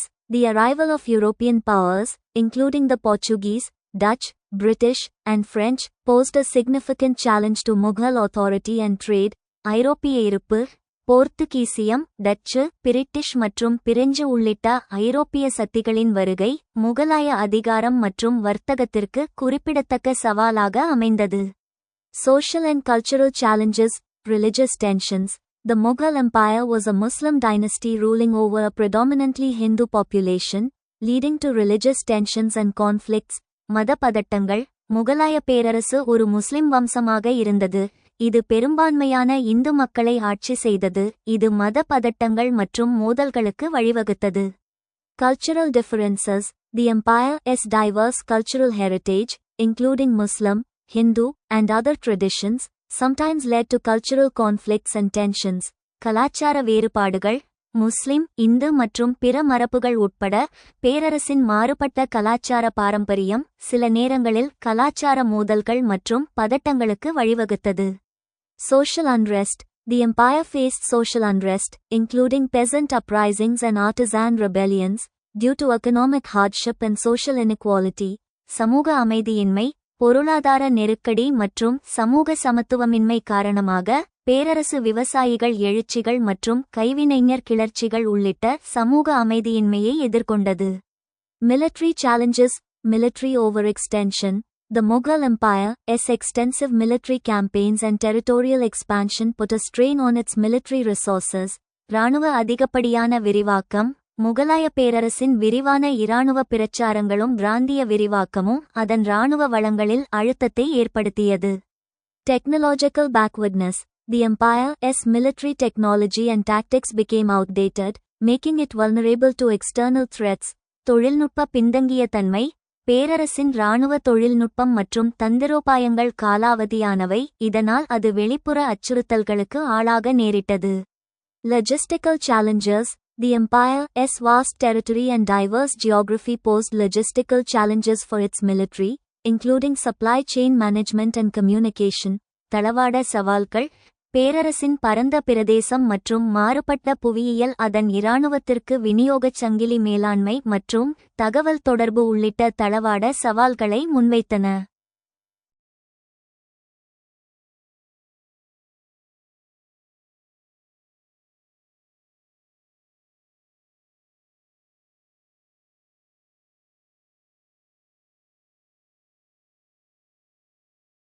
These challenges ultimately contributed to the decline and fall of the Mughal Empire. இந்தச் சவால்கள் இறுதியில் முகலாய பேரரசின் சரிவுக்கும் மற்றும் வீழ்ச்சிக்கும் பங்களித்தன. Discuss, in a nutshell, the causes of the downfall of the Mughal Empire in India. இந்தியாவில் முகலாய பேரரசின் வீழ்ச்சிக்கான காரணங்களை சுருக்கமாக விவாதிக்கவும். Internal weaknesses, administrative inefficiencies, corruption, mismanagement, and lack of local autonomy led to a decline in central authority. நிர்வாக திறமையின்மை, ஊழல், தவறான நிர்வாகம் மற்றும் உள்ளூர் சுயாட்சி இல்லாமை ஆகியவை மத்திய அதிகாரத்தில் வீழ்ச்சிக்கு வழிவகுத்தன. Weak successors, inept rulers after Aurangzeb's death failed to maintain control and stability. பலவீனமான வாரிசுகள், அவுரங்கசீப்பின் மரணத்திற்குப் பிறகு திறமையற்ற ஆட்சியாளர்கள் கட்டுப்பாட்டையும் நிலைத்தன்மையையும் பராமரிக்க தவறிவிட்டனர். Noble degeneration, luxury and wealth softened the nobility's character, making them unfit for battle. பிரபுக்களின் சீரழிவு, ஆடம்பரமும் செல்வமும் பிரபுக்களின் குணத்தை மென்மையாக்கி அவர்களை போருக்கு தகுதியற்றவர்களாக மாற்றியது. Economic strains, பொருளாதார விகாரங்கள், excessive spending, continuous wars and court expenses drained the treasury. அதிகப்படியான செலவு, தொடர்ச்சியான போர்கள் மற்றும் நீதிமன்ற செலவுகள் கருவூலத்தை வடிகட்டின. Heavy taxation, burden on peasants led to widespread poverty, discontent, and decline in agricultural productivity. அதிக வரி விதிப்பு, விவசாயிகள் மீதான சுமை, பரவலான வறுமை, அதிருப்தி மற்றும் விவசாய உற்பத்தியில் சரிவுக்கு வழிவகுத்தது. Decline in trade, loss of control over trade routes and European trading companies, rise contributed to economic instability. வர்த்தகத்தில் சரிவு, வர்த்தக வழித்தடங்கள் மீதான கட்டுப்பாட்டை இழத்தல் மற்றும் ஐரோப்பிய வர்த்தக நிறுவனங்களின் எழுச்சி ஆகியவை பொருளாதார உறுதியற்ற தன்மைக்கு பங்களித்தன. Military decline, outdated technology, failure to modernize the army made them vulnerable to invasions. காலாவதியான தொழில்நுட்பம், இராணுவத்தை நவீனமயமாக்க தவறியதால் படையெடுப்புகளுக்கு ஆளாக நேரிட்டது. Internal rebellions, regional revolts weakened military capabilities. உள்நாட்டு கலகங்கள், பிராந்திய கலகங்கள் இராணுவ திறன்களை பலவீனப்படுத்தின.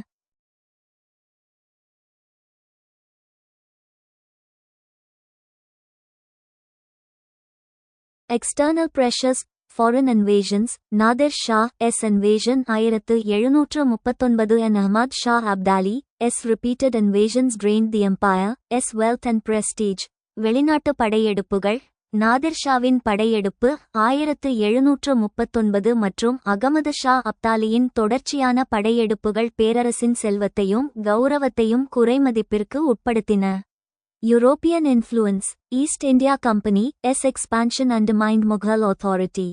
ஐரோப்பிய செல்வாக்கு, கிழக்கிந்திய கம்பெனியின் விரிவாக்கம் முகலாய அதிகாரத்தை குறைமதிப்பிற்கு உட்படுத்தியது. Social unrest, religious intolerance, Aurangzeb's policies alienated non-Muslims, leading to rebellions and social unrest. மத சகிப்பின்மை, அவுரங்கசீப்பின் கொள்கைகள் முஸ்லிம் அல்லாதவர்களை அந்நியப்படுத்தி கிளர்ச்சிகள் மற்றும் சமூக அமைதியின்மைக்கு வழிவகுத்தன. Ethnic and religious divisions among nobles weakened central authority. இன மற்றும் மத பிரிவுகள், பிரபுக்களுக்கு இடையிலான பிளவுகள் மத்திய அதிகாரத்தை பலவீனப்படுத்தின. These internal and external factors interplayed to gradually weaken the Mughal Empire, ultimately leading to its collapse. இந்த உள் மற்றும் வெளிப்புற காரணிகள் முகலாய பேரரசை படிப்படியாக பலவீனப்படுத்த ஒன்றிணைந்து இறுதியில் அதன் வீழ்ச்சிக்கு வழிவகுத்தன. Analyze the factors that led to the decline of the Mughal Empire and the emergence of successor states in India. முகலாய பேரரசின் வீழ்ச்சிக்கும் இந்தியாவில் வாரிசு அரசுகள் தோன்றுவதற்கும் வழிவகுத்த காரணிகளை பகுப்பாய்வு செய்யுங்கள். Decline of the Mughal Empire, weak successors. After Aurangzeb's death in 1707, the Mughal Empire was plagued by weak and incompetent successors who failed to maintain control over the vast empire. பலவீனமான வாரிசுகள், 1707 அவுரங்கசீப்பின் மரணத்திற்குப் பிறகு பரந்த பேரரசின் மீது கட்டுப்பாட்டை பராமரிக்க தவறிய பலவீனமான மற்றும் திறமையற்ற வாரிசுகளால் முகலாய பேரரசு பாதிக்கப்பட்டது. Administrative challenges. The Mughal administrative system, which had been effective during the reign of strong emperors, became inefficient and corrupt over time. நிர்வாக சவால்கள், வலுவான பேரரசர்களின் ஆட்சி காலத்தில் பயனுள்ளதாக இருந்த முகலாய நிர்வாக அமைப்பு காலப்போக்கில் திறமையற்றதாகவும் ஊழல் நிறைந்ததாகவும் மாறியது.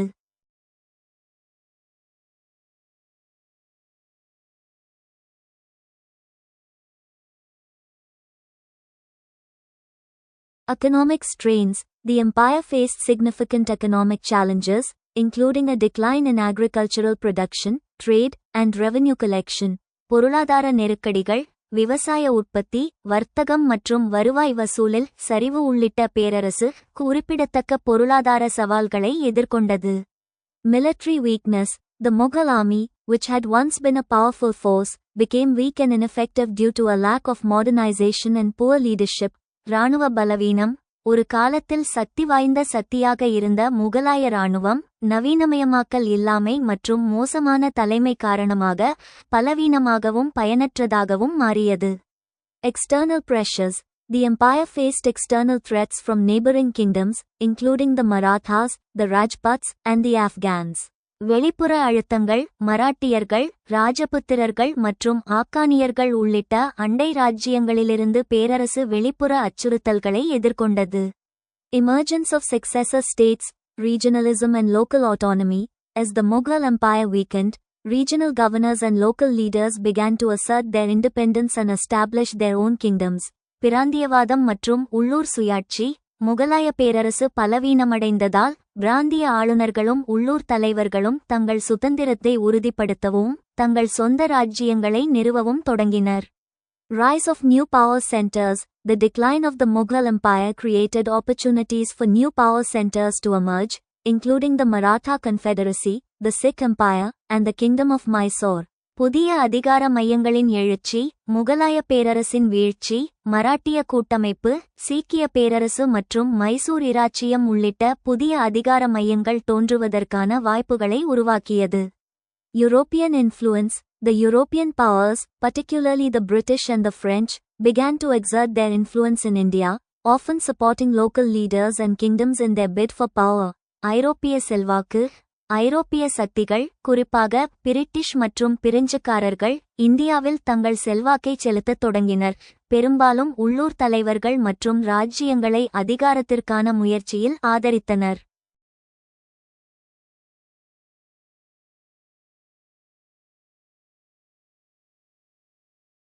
Administrative and military reforms. Some of the successor states, such as the Maratha Confederacy and the Kingdom of Mysore, implemented administrative and military reforms that enabled them to challenge the Mughal Empire's authority. நிர்வாக மற்றும் இராணுவ சீர்திருத்தங்கள். மராட்டிய கூட்டமைப்பு மற்றும் மைசூர் இராச்சியம் போன்ற சில வாரிசு அரசுகள் முகலாய பேரரசின் அதிகாரத்தை சவால் செய்ய உதவும் நிர்வாக மற்றும் இராணுவ சீர்திருத்தங்களை செயல்படுத்தின. Key successor states. முக்கிய வாரிசு மாநிலங்கள். Maratha Confederacy. The Marathas emerged as a major power in India during the 18th century, challenging the Mughal Empire's authority and eventually establishing their own confederacy. மராத்திய கூட்டமைப்பு. 18ஆம் நூற்றாண்டில் இந்தியாவில் ஒரு பெரிய சக்தியாக மராத்தியர்கள் உருவெடுத்து முகலாய பேரரசின் அதிகாரத்தை சவால் செய்து இறுதியில் தங்கள் சொந்த கூட்டமைப்பை நிறுவினர். Sikh Empire. The Sikh Empire, founded by Maharaja Ranjit Singh, emerged as a major power in northwestern India during the late 18th and early 19th centuries. சீக்கிய பேரரசு. மகாராஜா ரஞ்சித் சிங்கால் நிறுவப்பட்ட சீக்கிய பேரரசு 18ஆம் நூற்றாண்டின் பிற்பகுதியிலும் 19ஆம் நூற்றாண்டின் முற்பகுதியிலும் வடமேற்கு இந்தியாவில் ஒரு பெரிய சக்தியாக உருவெடுத்தது. Kingdom of Mysore. The Kingdom of Mysore, ruled by Hyder Ali and Tipu Sultan, emerged as a major power in southern India during the 18th century. Mysore இராச்சியம். ஹைதர் அலி மற்றும் திப்பு சுல்தான் ஆகியோரால் ஆளப்பட்ட மைசூர் இராச்சியம் 18ஆம் நூற்றாண்டில் தென்னிந்தியாவில் ஒரு பெரிய சக்தியாக உருவெடுத்தது.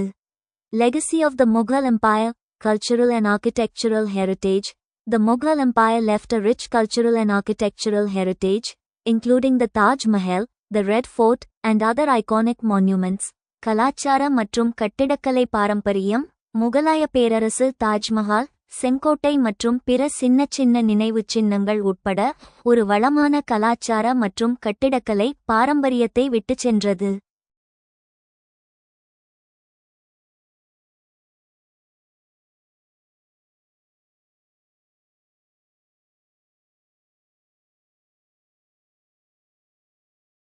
Administrative and military traditions. The Mughal Empire's administrative and military traditions influenced the development of successor states and the British colonial administration in India.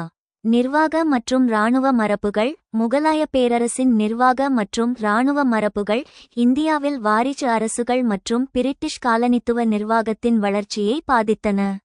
Conclusion. The decline of the Mughal Empire and the emergence of successor states in India were the result of a complex interplay of internal and external factors, including weak successors, administrative challenges, economic strains, military weakness, and external pressures. The successor states that emerged in the wake of the Mughal Empire's decline went on to shape the course of Indian history, leaving a lasting legacy in the country's politics, culture, and architecture. முகலாய பேரரசின் வீழ்ச்சியும் மற்றும் இந்தியாவில் வாரிசு அரசுகள் தோன்றியதற்கும் பலவீனமான வாரிசுகள், நிர்வாக சவால்கள், பொருளாதார நெருக்கடிகள், இராணுவ பலவீனம் மற்றும் வெளிப்புற அழுத்தங்கள் உள்ளிட்ட உள் மற்றும் வெளிப்புற காரணிகளின் சிக்கலான விளைவாகும். முகலாய பேரரசின் வீழ்ச்சியை தொடர்ந்து தோன்றிய வாரிசு அரசுகள் இந்திய வரலாற்றின் போக்கை வடிவமைத்து நாட்டின் அரசியல், கலாச்சாரம் மற்றும் கட்டிடக்கலை ஆகியவற்றில் நீடித்த மரபை விட்டுச் சென்றன. The expansion of Mughal Empire in Deccan brought about its decline. Discuss. டெக்கானில் முகலாய பேரரசின் விரிவாக்கம் அதன் வீழ்ச்சியை கொண்டு வந்தது. விவாதிக்கவும். Mughal expansion in Deccan, a contributing factor to decline. The Mughal Empire's expansion in the Deccan region, while initially successful, ultimately contributed to its decline. Deccan பகுதியில் முகலாய பேரரசின் விரிவாக்கம் ஆரம்பத்தில் வெற்றிகரமாக இருந்தபோதிலும் இறுதியில் அதன் வீழ்ச்சிக்கு பங்களித்தது. Challenges of expansion. விரிவாக்கத்தின் சவால்கள். Prolonged wars. The Mughal Empire's wars in the Deccan were prolonged and costly, draining the empire's resources and manpower. நீண்ட போர்கள். தக்காணத்தில் முகலாய பேரரசின் போர்கள் நீடித்ததாகவும் விலை உயர்ந்ததாகவும் இருந்தன, பேரரசின் வளங்களையும் மனிதவளத்தையும் குறைத்தன.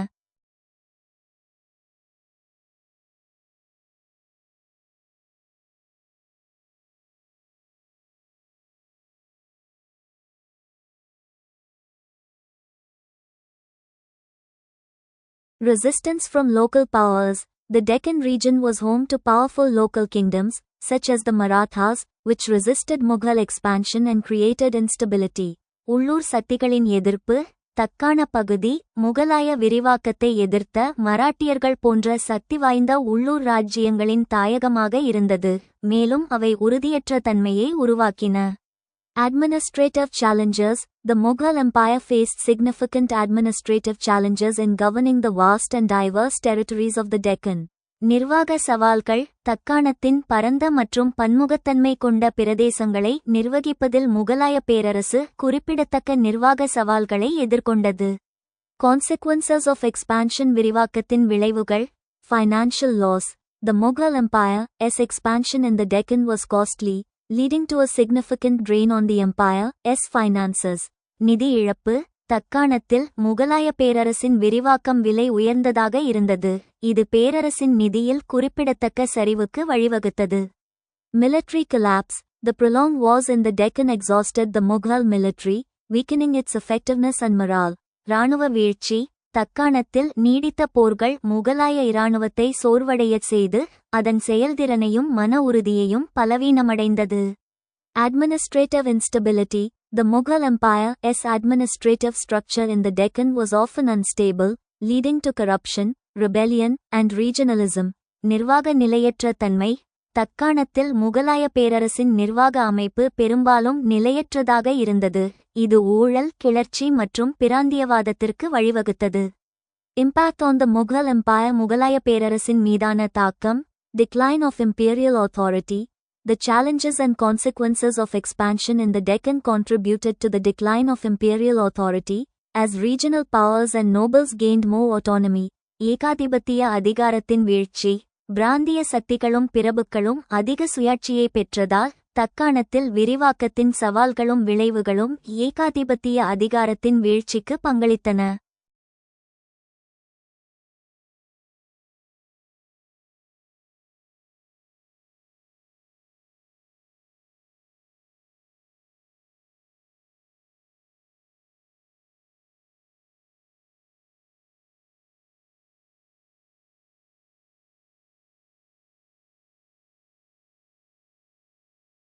Rise of regional powers. The Mughal Empire's expansion in the Deccan ultimately paved the way for the rise of regional powers, such as the Marathas, which would eventually challenge Mughal authority. பிராந்திய சக்திகளின் எழுச்சி. தக்காணத்தில் முகலாய பேரரசின் விரிவாக்கம் இறுதியில் மராட்டியர்கள் போன்ற பிராந்திய சக்திகளின் எழுச்சிக்கு வழிவகுத்தது. இது இறுதியில் முகலாய அதிகாரத்திற்கு சவாலிட்டது. Conclusion. While the Mughal Empire's expansion in the Deccan was a significant achievement, it ultimately contributed to the empire's decline by draining its resources, exhausting its military, and creating administrative instability. தக்காணத்தில் முகலாய பேரரசின் விரிவாக்கம் ஒரு குறிப்பிடத்தக்க சாதனையாக இருந்தபோதிலும், இறுதியில் அது பேரரசின் வளங்களை சுரண்டி, அதன் இராணுவத்தை சோர்வடையச் செய்து, நிர்வாக உறுதியற்ற தன்மையை உருவாக்கி, அதன் வீழ்ச்சிக்கு பங்களித்தது. It was as much the court intrigues as also the defiance of the provincial powers that hastened the decline of the Mughals in the 18th century. Comment. The decline of the Mughals in the 18th century happened quickly because of the Mughals' court politics and the challenge from local leaders. Please explain.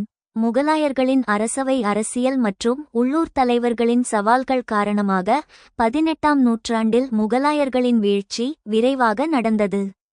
தயவுசெய்து விளக்குங்கள். Court intrigues and provincial defiance.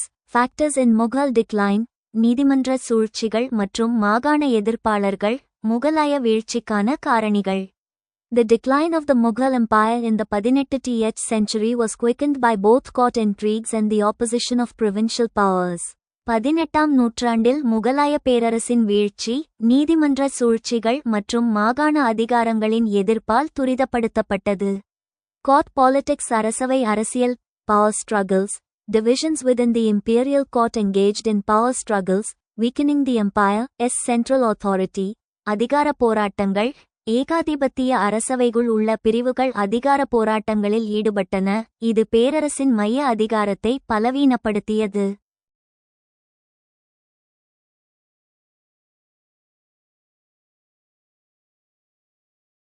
Corruption and nepotism. Corruption and nepotism further eroded the empire's stability and effectiveness. ஊழல் மற்றும் உறவினர்களுக்குச் சலுகை. ஊழல் மற்றும் உறவினர்களுக்குச் சலுகை ஆகியவை பேரரசின் ஸ்திரத்தன்மை மற்றும் செயல்திறனை மேலும் அரித்தன. Provincial challenges. Autonomy and independence. Provincial powers, such as the Nawabs and the Marathas, declared their autonomy and independence. சுயாட்சி மற்றும் சுதந்திரம். நவாப்கள் மற்றும் மராட்டியர்கள் போன்ற மாகாண சக்திகள் தங்கள் சுயாட்சி மற்றும் சுதந்திரத்தை அறிவித்தன. Regionalism and localism gained importance, leading to the fragmentation of the empire. பிராந்தியவாதம் மற்றும் உள்ளூர்வாதம் முக்கியத்துவம் பெற்றன, இது பேரரசு துண்டு துண்டாக பிரிவதற்கு வழிவகுத்தது. Consequences. Weakened central authority. The combination of court intrigues and provincial defiance weakened the central authority of the Mughal Empire. பலவீனமான மத்திய அதிகாரம், நீதிமன்ற சூழ்ச்சிகள் மற்றும் மாகாண எதிர்ப்பின் கலவையானது முகலாய பேரரசின் மத்திய அதிகாரத்தை பலவீனப்படுத்தியது. Loss of control. The empire lost control over its provinces, paving the way for external powers to interfere and eventually establish their dominance. கட்டுப்பாட்டு இழப்பு. பேரரசு அதன் மாகாணங்களின் மீதான கட்டுப்பாட்டை இழந்தது, இது வெளிப்புற சக்திகள் தலையிடவும் இறுதியில் தங்கள் ஆதிக்கத்தை நிலைநாட்டவும் வழிவகுத்தது. Conclusion. The interplay between court intrigues and provincial defiance significantly contributed to the decline of the Mughal Empire in the 18th century. 18ஆம் நூற்றாண்டில் முகலாய பேரரசின் வீழ்ச்சிக்கு அரசவை சூழ்ச்சிகளுக்கும் மாகாண மீறல்களுக்கும் இடையிலான தொடர்பு குறிப்பிடத்தக்க பங்களிப்பை வழங்கியது. The Afghan invasions in the 18th century not only signified the military irrelevance of the Mughal Empire but also hastened its decline. Explain.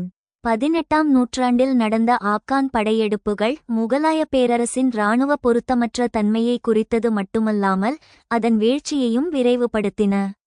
விளக்குக. Afghan invasions and the decline of the Mughal Empire. The Afghan invasions of India in the 18th century played a significant role in the decline of the Mughal Empire. 18ஆம் நூற்றாண்டில் இந்தியாவின் மீதான ஆப்கானிய படையெடுப்புகள் முகலாய பேரரசின் வீழ்ச்சியில் குறிப்பிடத்தக்க பங்கை கொண்டிருந்தன.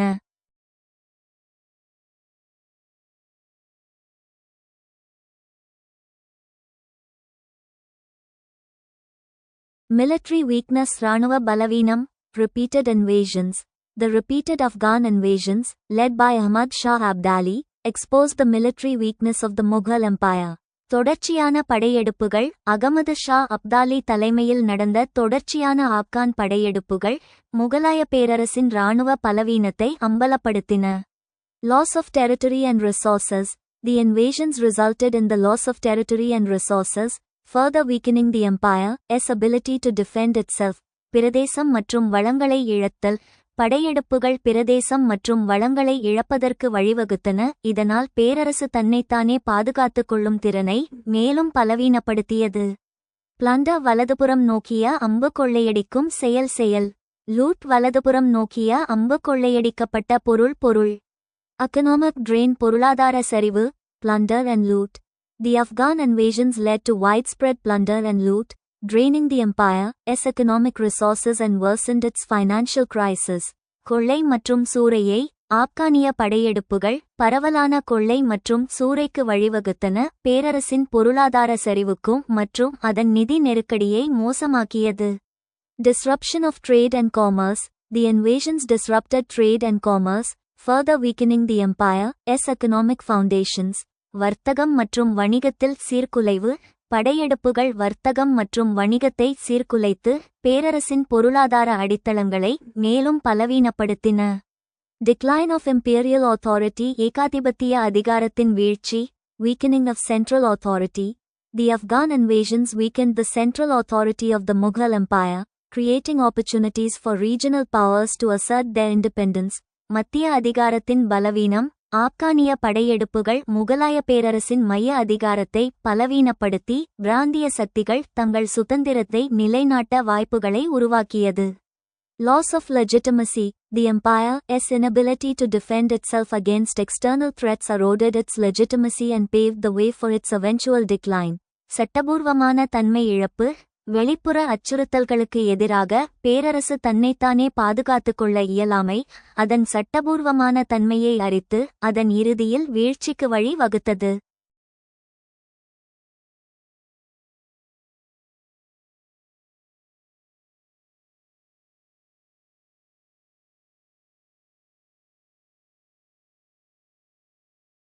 Conclusion. The Afghan invasions of India in the 18th century not only highlighted the military weakness of the Mughal Empire but also hastened its decline by draining its economic resources, disrupting trade and commerce, and eroding its legitimacy.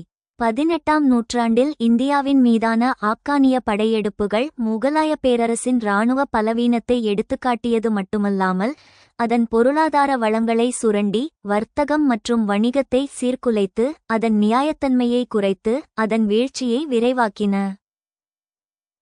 The roots of the disintegration of the Mughal Empire may be found in the Indian economy and external incursions. Discuss. முகலாய பேரரசின் வீழ்ச்சிக்கான வேர்கள் இந்திய பொருளாதாரத்திலும் வெளிநாட்டு ஊடுருவல்களிலும் காணப்படுகின்றன. விவாதிக்கவும். The disintegration of the Mughal Empire can be attributed to a combination of internal economic factors and external pressures. முகலாய பேரரசின் சிதைவுக்கு உள்பொருளாதார காரணிகள் மற்றும் வெளிப்புற அழுத்தங்கள் ஆகியவற்றின் கலவையாக கூறலாம். Internal economic factors. உள்நாட்டு பொருளாதார காரணிகள். Agricultural decline. The empire's agricultural sector faced decline due to over-taxation, lack of irrigation facilities, and natural disasters. விவசாய சரிவு. அதிகப்படியான வரி விதிப்பு, நீர்ப்பாசன வசதிகள் இல்லாமை மற்றும் இயற்கை பேரழிவுகள் காரணமாக பேரரசின் விவசாயத்துறை சரிவைச் சந்தித்தது. Economic stagnation. The empire's economy suffered from stagnation due to lack of technological advancements, inefficient administrative systems, and corruption. பொருளாதார தேக்கம். தொழில்நுட்ப முன்னேற்றங்கள் இல்லாமை, திறமையற்ற நிர்வாக அமைப்புகள் மற்றும் ஊழல் காரணமாக பேரரசின் பொருளாதாரம் தேக்கத்தால் பாதிக்கப்பட்டது. Revenue system. The Jagirdari system, which granted land revenue to nobles, led to exploitation and corruption. வருவாய் முறை. பிரபுக்களுக்கு நில வருவாயை வழங்கிய ஜாகிர்தாரி முறை சுரண்டல் மற்றும் ஊழலுக்கு வழிவகுத்தது.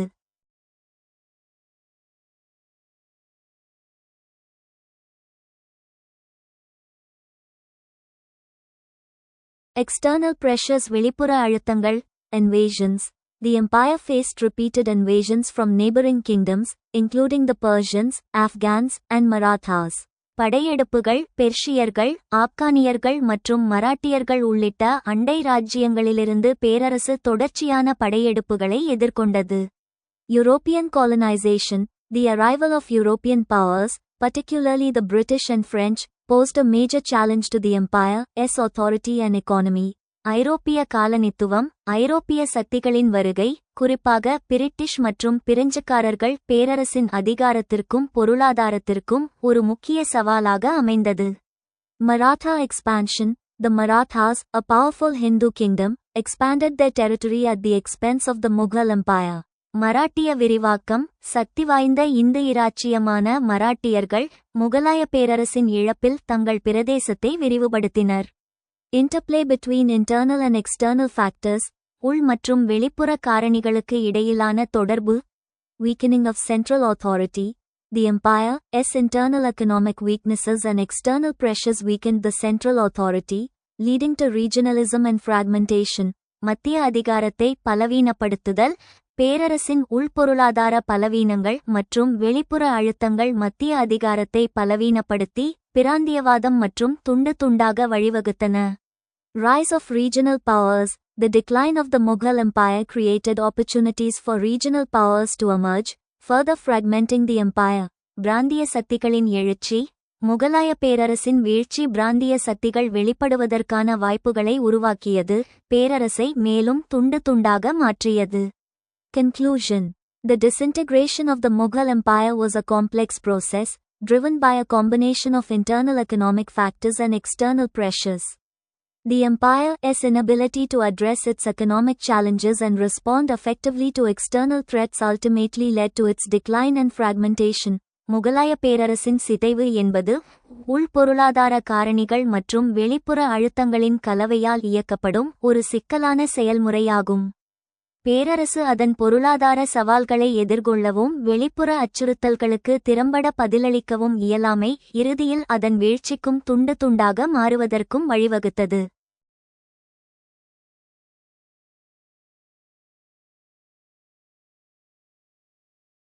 Do you think that the agrarian crisis of the 17th century led to the disintegration of the Mughal Empire? Discuss.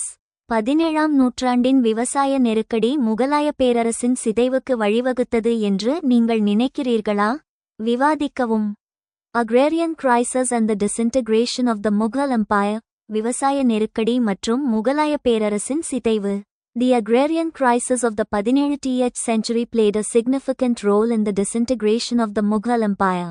17ஆம் நூற்றாண்டின் விவசாய நெருக்கடி முகலாய பேரரசின் சிதைவில் குறிப்பிடத்தக்க பங்கை கொண்டிருந்தது. Causes of agrarian crisis. விவசாய நெருக்கடிக்கான காரணங்கள். Over assessment of land revenue. The Mughal Empire's heavy land revenue demands led to peasant discontent and economic hardship. நில வருவாயை அதிகமாக மதிப்பிடுதல்.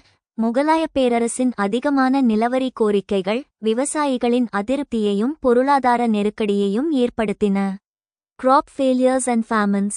Frequent crop failures and famines further exacerbated the economic burden on peasants and the crisis in the empire. பயிர் தோல்விகள் மற்றும் பஞ்சங்கள். அடிக்கடி ஏற்படும் பயிர் தோல்விகள் மற்றும் பஞ்சங்கள் விவசாயிகளின் பொருளாதார சுமையையும் பேரரசின் நெருக்கடியையும் மேலும் மோசமாக்கின. Decline of agricultural productivity. The empire's agricultural productivity declined due to factors like soil degradation, lack of irrigation, and inadequate agricultural techniques. விவசாய உற்பத்தித்திறன் சரிவு, மண் சரிவு, நீர்ப்பாசனம் இல்லாமை மற்றும் போதுமான விவசாய நுட்பங்கள் இல்லாதது போன்ற காரணிகளால் பேரரசின் விவசாய உற்பத்தித்திறன் குறைந்தது. Consequences of agrarian crisis. விவசாய நெருக்கடியின் விளைவுகள். Peasant revolts. The agrarian crisis led to widespread peasant revolts, which weakened the empire's authority and created instability. விவசாய கலகங்கள்.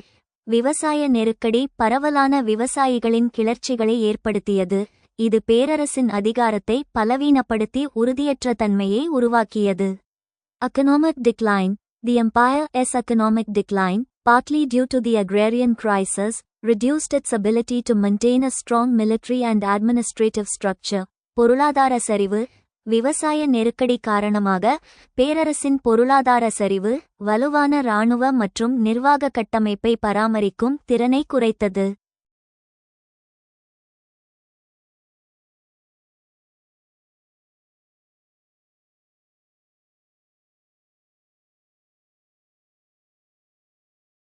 Regionalism and fragmentation. The agrarian crisis contributed to the rise of regionalism and fragmentation, as local leaders and nobles asserted their independence. பிராந்தியவாதம் மற்றும் துண்டு துண்டாக பிரித்தல். உள்ளூர் தலைவர்களும் பிரபுக்களும் தங்கள் சுதந்திரத்தை வலியுறுத்தியதால் விவசாய நெருக்கடி பிராந்தியவாதம் மற்றும் துண்டு துண்டாக பிரிவதற்கு பங்களித்தது. Impact on the Mughal Empire. முகலாய பேரரசின் மீதான தாக்கம். Weakening of imperial authority. The agrarian crisis weakened the Mughal Empire's authority, creating opportunities for regional powers to challenge its dominance.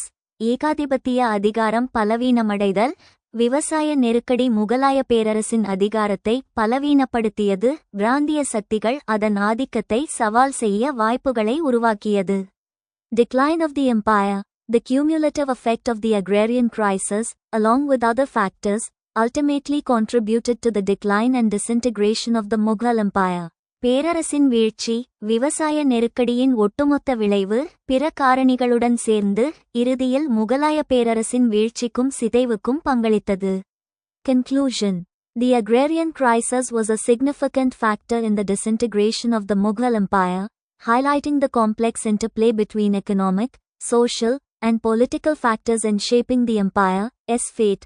முகலாய பேரரசின் வீழ்ச்சிக்கு விவசாய நெருக்கடி ஒரு குறிப்பிடத்தக்க காரணியாக இருந்தது. இது பேரரசின் தலைவிதியை வடிவமைப்பதில் பொருளாதார, சமூக மற்றும் அரசியல் காரணிகளுக்கு இடையிலான சிக்கலான தொடர்பை எடுத்துக்காட்டுகிறது. For join our free courses. எங்கள் இலவச படிப்புகளில் சேர contact 7871461001. WhatsApp only. Send your name and details. WhatsApp மட்டும். உங்கள் பெயர் மற்றும் விவரங்களை அனுப்பவும்.